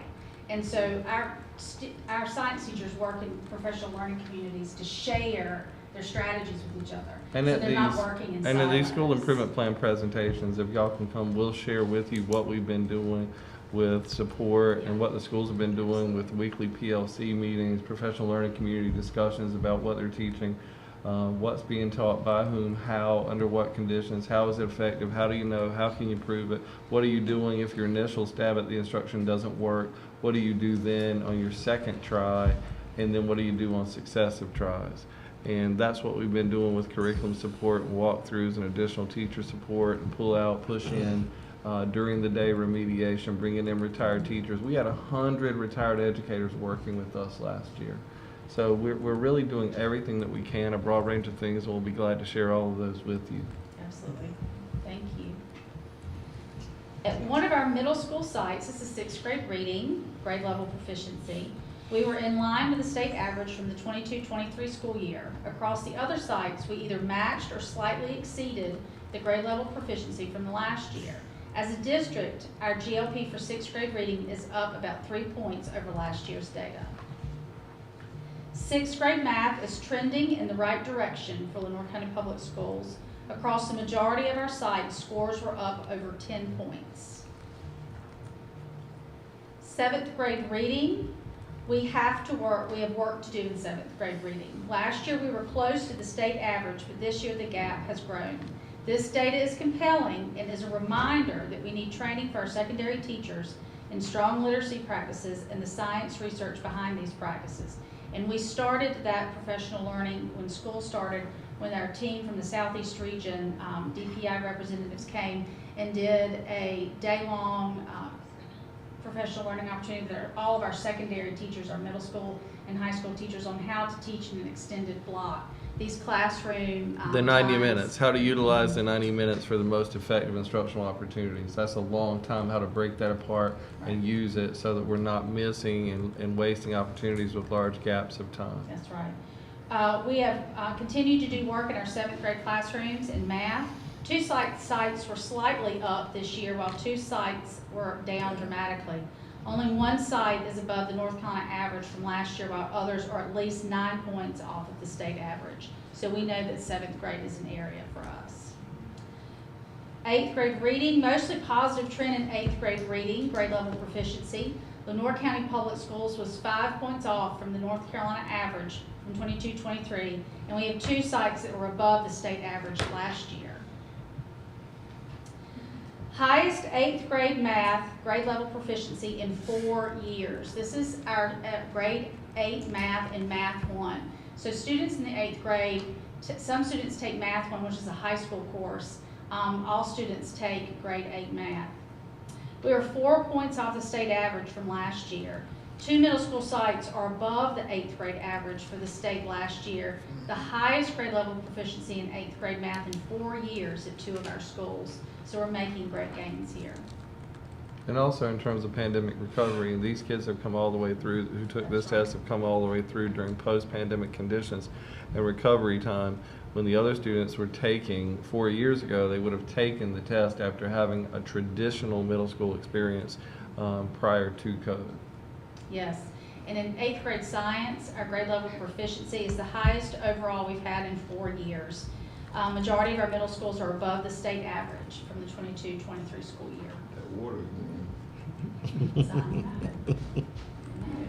Our high schools, we're being very proactive. We're taking responsibility for and owning all of our data in the high school. Biology saw a 2% increase over the 22-23 school year, and we've increased steadily since the 2021 school year. Kinston High School saw an 11% gain over last year. And we have, the standard course of study for science is being newly implemented this year, so we will not have biology scores for the 24-25 year. So this will have it'll skip because they have it'll be a norming year. So if you look at the proficiency trend line for biology, that's what we need to focus on in the second column there. Yeah. And we have individual hotspots that we're working on and deficiencies, extreme deficiencies in some cases, but overall as a district heading in the right direction there, as you see in column 2. Yes. English 2 saw a 5% increase over last year's scores. Every school showed an increase in achievement over the 22-23 school year, with large increases at the early college and LCLA. North Lenore High School and Kinston High School have steadily increased over the past 3 years, and North Lenore has surpassed their 2021 scores. NC Math 1 is reported separately at the middle and the high school level. NC Math 1 scores for 8th graders who take Math 1 are reported with the 8th grade results. So Math 1 students, when they take it in 8th grade, it's not part of the high school results. Formerly known as algebra. That's right, formerly known as algebra, what we took. The Lenoir County Public School and North Carolina numbers you see here are only those students who take math while they're in high school. We continue to make gains in North Carolina Math 1, as you can see from our graph. This one is slow. We have revamped our pacing guides over the summer to support the areas of deficit. Implementation will need to be closely monitored and as we go through the next school year. Early college had its highest Math 1 proficiency yet. South Lenore made a 9% gain over the previous year. CSS hit 100% proficiency in Math 1, while Frink Middle School and Woodington were at 98% and 97.8%, missing 100% by only 1 or 2 students. Rochelle Middle School stayed steady with a brand new Math 1 teacher teaching the course this past year. In NC Math 3, Lenoir County made 4 percentage points improvement over the previous school year and has increased 10% from the 2021 school year. Kinston High School has more than doubled the previous year's proficiency. South Lenore made an 8% gain over the previous school year, and we are excited about the gains made in Math 3 and anticipate that this will continue to climb. NC Math 3 is reported 2 ways at the state level. The previous graph shows the student achievement of every student who took an NC Math 3 EOC during the school year. But not all of those scores figure into a high school's school performance grade. The only NC Math 3 scores that are added to a high school's school performance grade are the scores from students who took Math 1 in the 8th grade. Using their high school Math 3 score gives these students a high school math marker. As you can see, the students who figure into the SPG did very well on the NC Math 3 EOC. LCPS had an overall proficiency of 85.8%. Kinston High School was at 73% proficient. Early College was 100% proficient. North Lenore was 81% proficient, and South Lenore was 85% proficient. Our ACT rebounded somewhat from the previous year by 6 percentage points, but does continue to be a struggle. The marker changed from a proficiency composite score of 17 to a proficiency score of 19 in the 21-22 school year. So they moved the bar. 4 of the 5 schools increased their ACT numbers, however. We have added ACT prep into our English core curriculum guides to support the improvement of the scores. Remember, board members, this is not, it used to be 10 years ago, it would have been the kids electing to take ACT. It's required of all students. That's exactly right. All juniors are required to take the ACT now. As you can see, the early college increased by 5%, North Lenore increased by 7% from the previous year, and we are determined to continue moving this in the right direction. The AWA is a combination of proficiency on the ACT and on the work keys exams. Students who are CTE pathway completers are eligible to take the work keys in their senior year. If you earn a silver, gold, or platinum rating on the work keys, and did not earn at least a 19 on the ACT, the work key score replaces the ACT score. So as you can see, the work keys took the percent proficient up by 9%.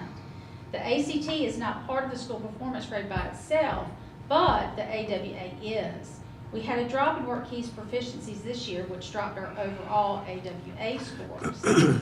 But the math course rigor is the percent of students on this slide who successfully pass NC Math 3 by the end of their junior year. And this number is way up from previous years and is up at every single high school.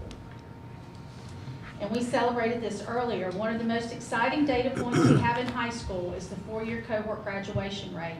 This is the percent of students who earn their high school diploma within a four-year time span.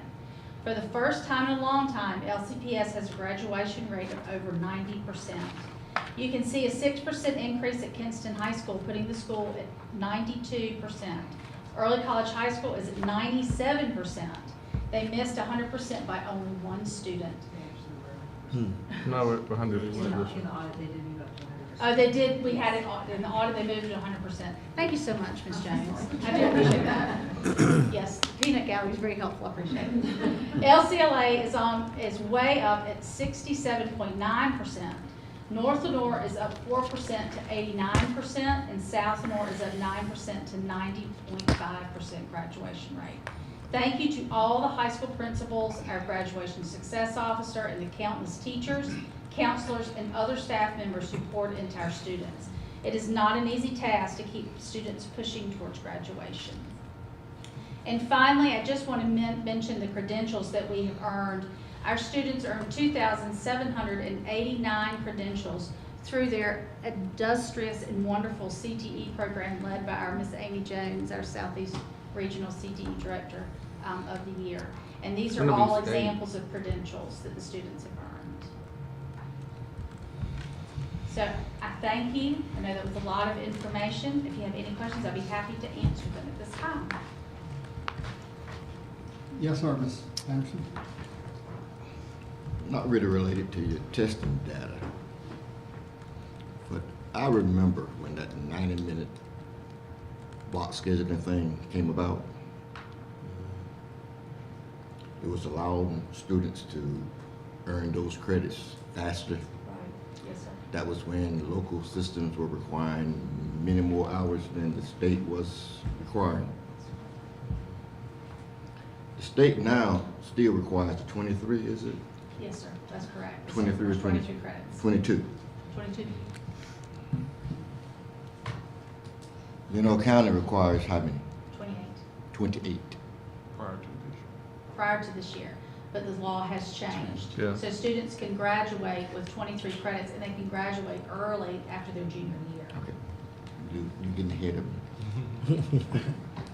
Currently, our policy for graduation would say 28 or 26? 8. 28. And now that the law has changed, where a student can graduate 23. with 23, 22, I keep getting two different numbers, 22. Would it not be advisable for us to look at our policy? So I'm really glad you asked that question. So the state has asked us to put in place procedures to inform our students. They have to declare after their, I think it's their freshman year, Ms. Jones, they have to declare their intent to graduate early. So they can't just decide they want to do it.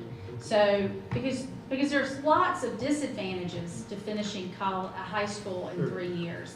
I mean, you're missing an opportunity. I think what he's saying, he's not talking about graduating early. I think he's talking about. I'm getting on something else. Okay. He's talking about the credits. So, I'm getting on that 90-minute block scheduling thing. Like I say, I remember when it was first brought about.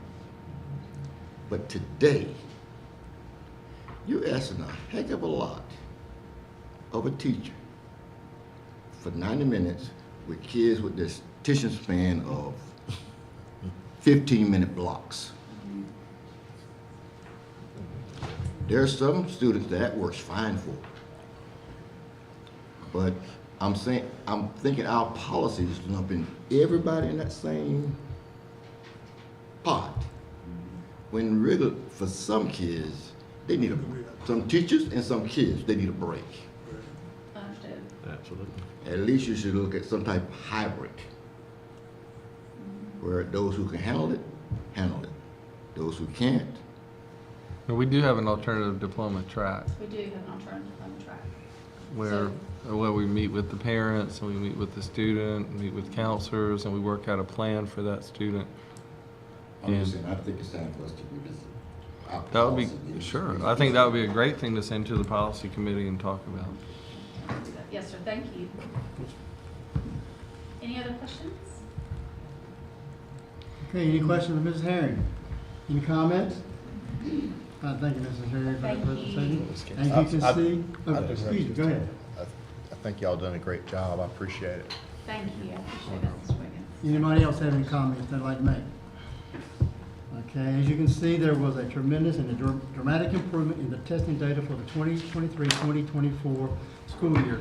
Thank you and congratulations to the students, the parents, the teachers, the staff, and administration for all of your dedication, commitment, and hard work that went into the teaching and learning that enables our students to be successful. All right, Chair recognizes Mrs. Melissa Lynch to present the Lenore County Public School System newly designated Apple Distinguished Schools.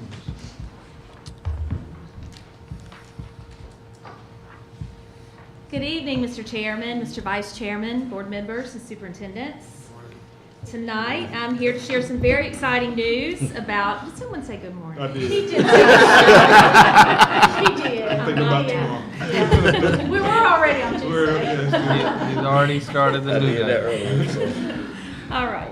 Tonight, I'm here to share some very exciting news about our district and the Apple Distinguished Schools Recognition Program. The Apple Distinguished School Program is an invitation-only event that schools have to meet certain program qualifications to be invited. These qualifications include having an established one-to-one program, demonstrating innovative school use of the Apple platform, proven leadership, faculty proficiency with the iPad or Mac, and evidence of an innovative school leadership team. All 17 of our schools were invited to apply for the recognition over the past 2 years. And you may remember some of these slides, but I think it's important to bring them back to see where our journey, where we are now. But if you'll remember, and let's just take a look at the numbers, there are currently 889 Apple Distinguished Schools across the globe. That's across 37 different countries that are represented.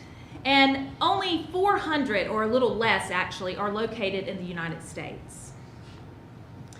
And this slide is familiar because it was the one I presented last year. But in November of 2022, there were only 3 Apple Distinguished Schools in North Carolina. And if you look at that map, you notice that there's one on the very western end of the state. That's a small early college high school, a public school. And then there are 2 just north of Charlotte, which are 2 very small private schools in Charlotte, or just outside.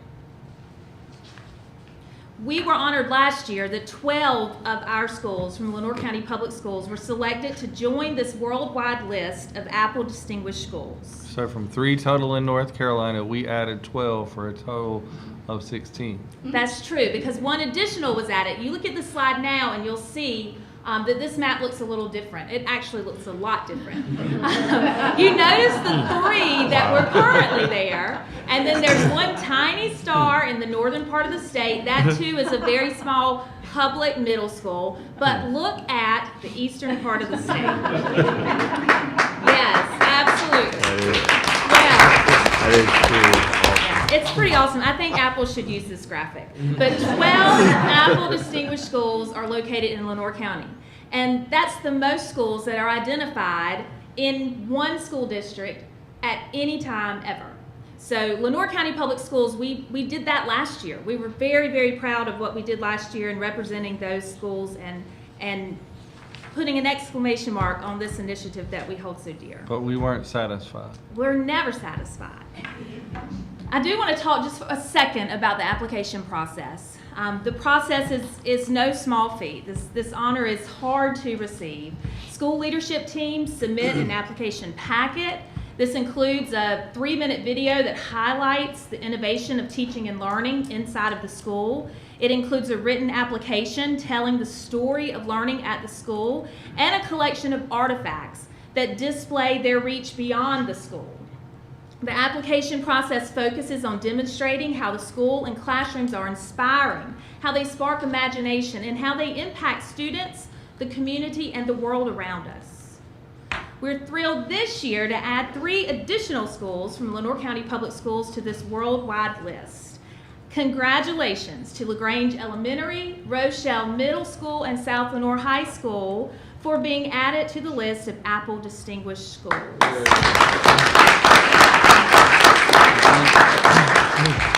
Don't we want to bring up? Yes, we would love to recognize, we do have Let's bring our them up principals. one school at a time. Okay. We'll ask the principals to come up. I'll ask the board chair to join me. We have a certificate for them and like to take a photograph. And the staff members who are here, principal, whoever your designees are, you tell me who's coming up with you. We're assuming your DLSs and anybody else you'd like to bring. Okay. Awesome. So let's bring up LaGrange Elementary first. That's Principal Lorraine Bell and her digital learning specialist.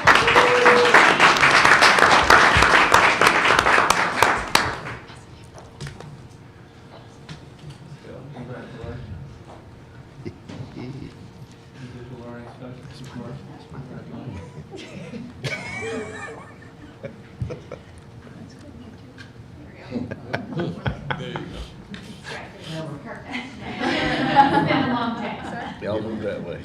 Yep. I'm gonna move that way. I'm gonna do this. Yes.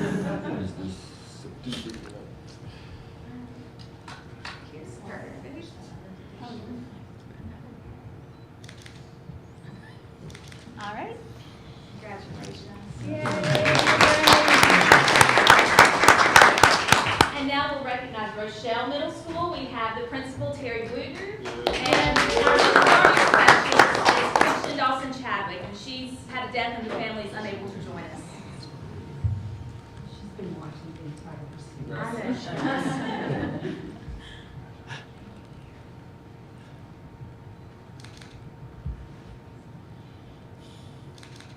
All right. Congratulations. South Lenoir High School Principal Elizabeth Pierce and our digital learning specialist is Stephanie Sumner.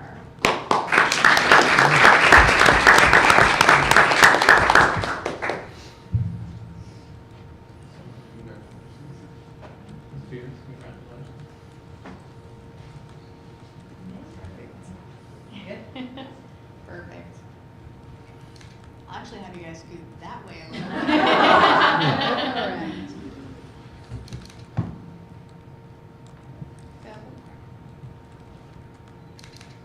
All right.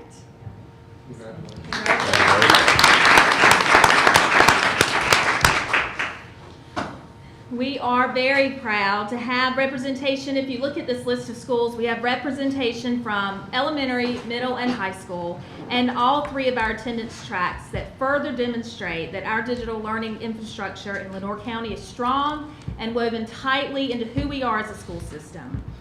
This is an awesome accomplishment, and I just want to say that the dedication of our digital learning specialists, our teachers, and our administrators is very inspiring, and I'm so very thankful for them and their hard work in this. I'm not going to show videos tonight, but they are there for you to view. I did want to include them in case you want to go back and take a look at them. They're great and very creative. But I did want to share a little bit about what each school put in their application that sets them apart and some of their accomplishments. LaGrange Elementary put an emphasis on capturing the embedded use of their Apple tools during instruction and learning, and they really did a great job of showcasing their community and school creations. They have a daily newscast that students create and publish and display over Zoom every morning for their school, and they've had that in place now for, I think this is the 3rd year, but it's awesome. It's completely student run and very cool. They also had an increase last year in their Apple iPad certified teachers from 7 teachers at the beginning of the year to 15 certified teachers by the end. Rochelle Middle School had a heavy emphasis on using the Apple tools for teaching and learning so that teachers could be mobile during their instruction and could monitor students and be with students instead of a teacher sitting at a desk while instructing. Administration did a wonderful job last year at Rochelle of putting this at the forefront in all of the memos and all of the walkthroughs and ensuring that teachers were really prepared to use the tools they had. They also had an increase in Apple iPad certified teachers from 6 teachers at the beginning of the school year to 14 by the end. And at South Lenore High School, their emphasis was on increasing their staff knowledge and application of the Apple tools in the learning environment through co-planning and co-teaching with their digital learning specialist.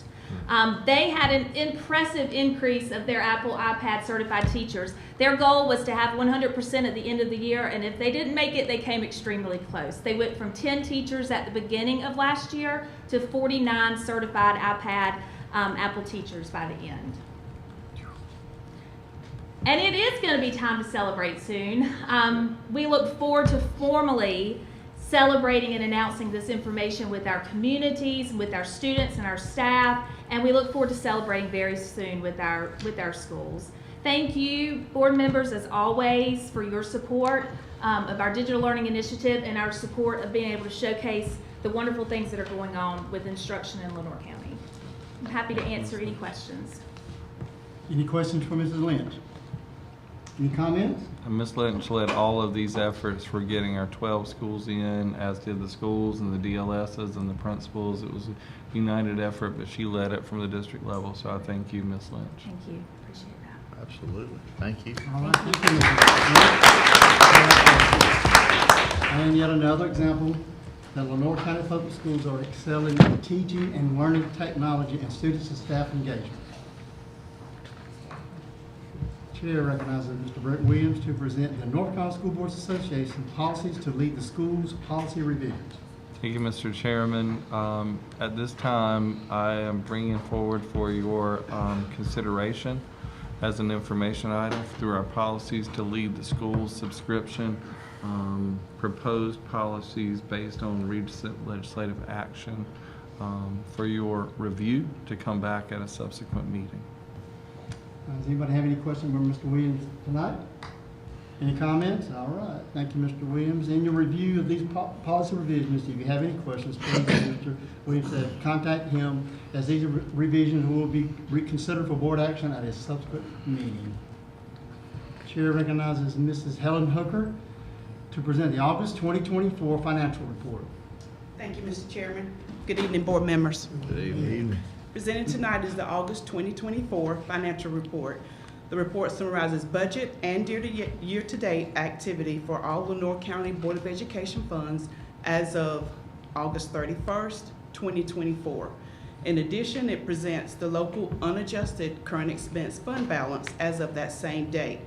As you're reviewing the report, you'll notice the fund balance has increased as expected. However, you can expect a decrease in the next couple of months because we will be doing our local supplements. I was going to say, it looks great. It looks almost too great, but supplements have to come out of that. Our local supplements are paid in November and also our property insurance in December. So if you have any questions, I'll be happy to address them for you. Was that so I wouldn't have to ask you that next month? So you just go ahead and It's tell okay me. to ask. Just go ahead and tell me. Just go ahead and tell me today, right? Are there any other questions for Mrs. Hooker? Or any comments? Thank you, Mrs. Hooker, for that report. Yes, sir. Thank And you. we will now move to the action portion of the agenda. Chair recognizes Mr. Nick Harvey to present the surplus items. No? Good thing we're gonna do it together. Okay, so I recognize Mrs. Helen Hooker and Mr. Nick Harvey to present the surplus property from Lenore County Public School System Technology Device Refresh. Thank you.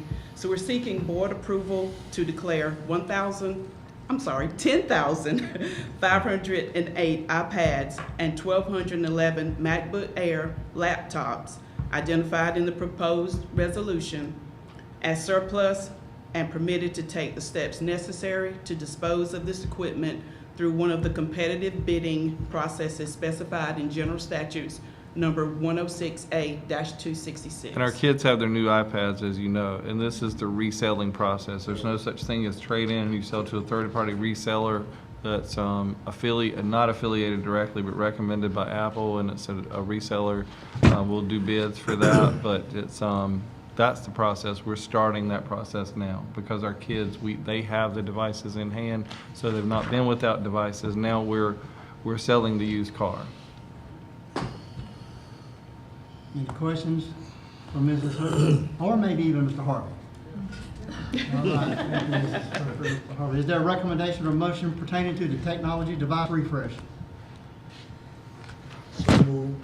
Motion by Mr. Woods. Is there a second? Second. Second by Mr. Wiggins. We got a motion by Mr. Woods and a second by Mr.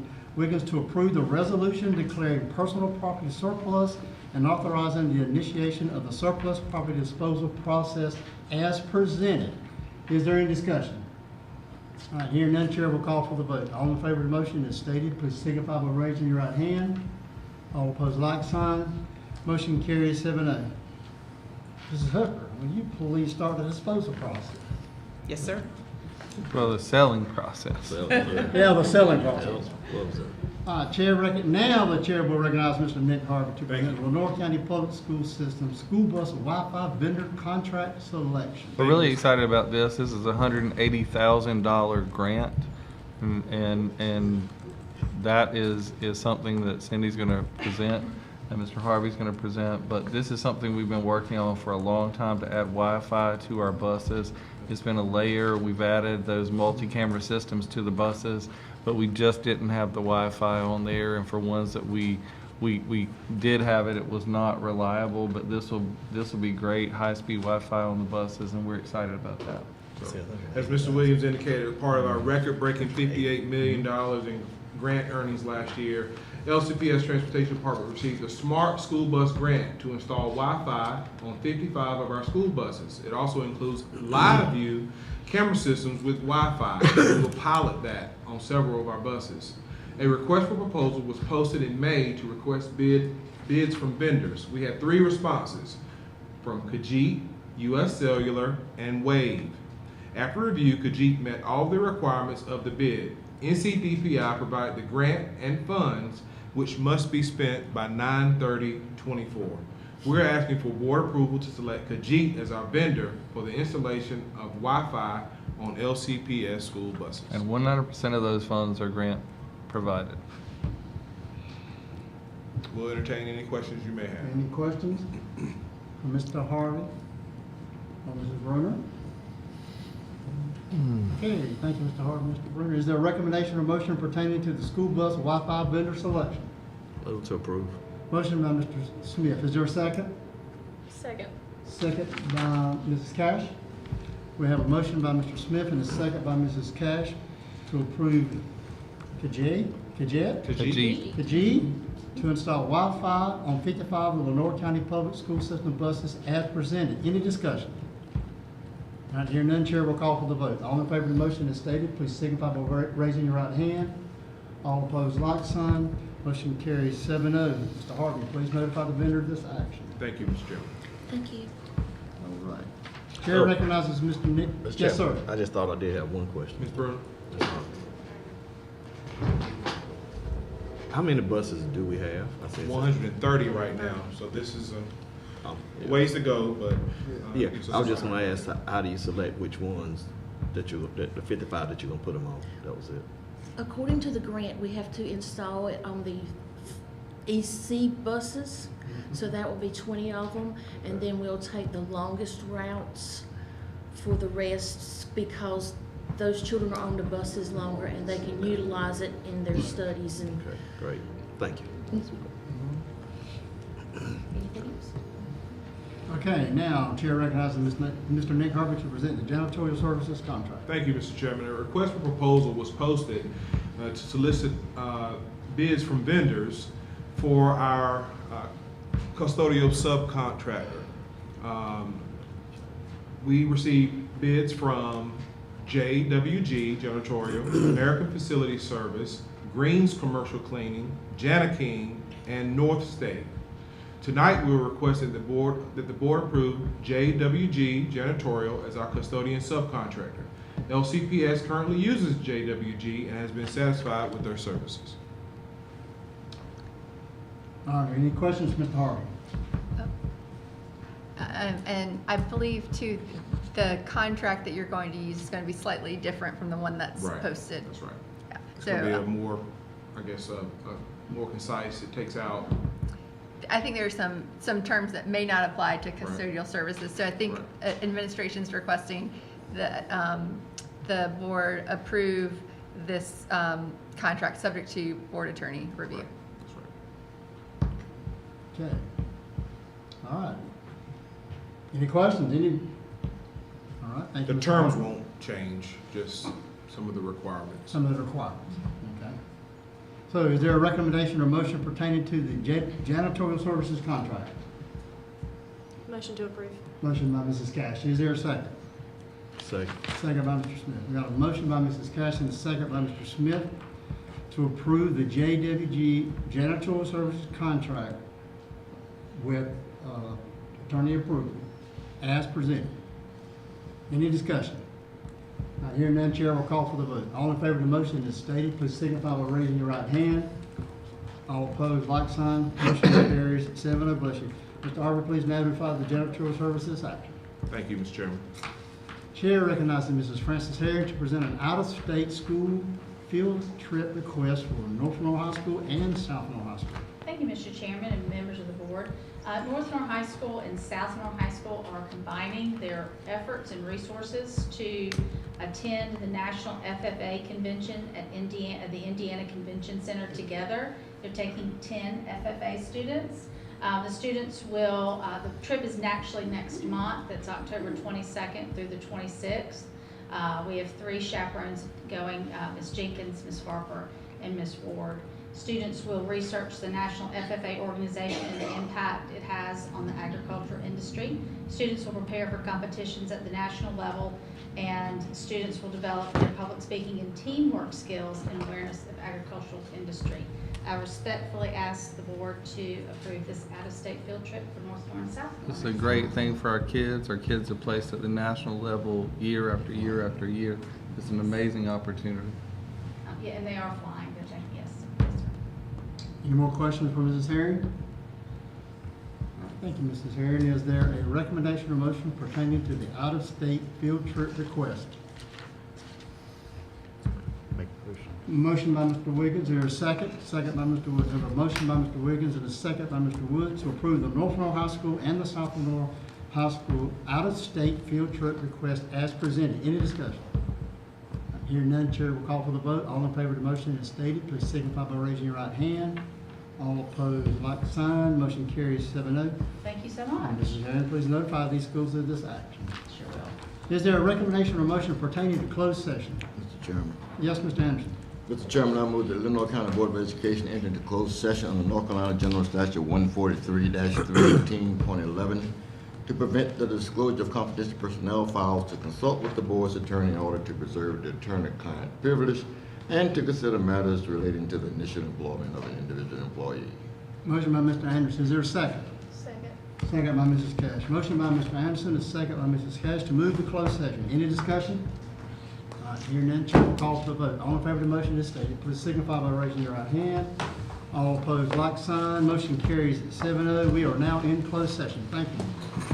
As stated, please signify by raising your right hand. And then all opposed, motion will carry 5-0. Mrs. C, please notify the employees of this action.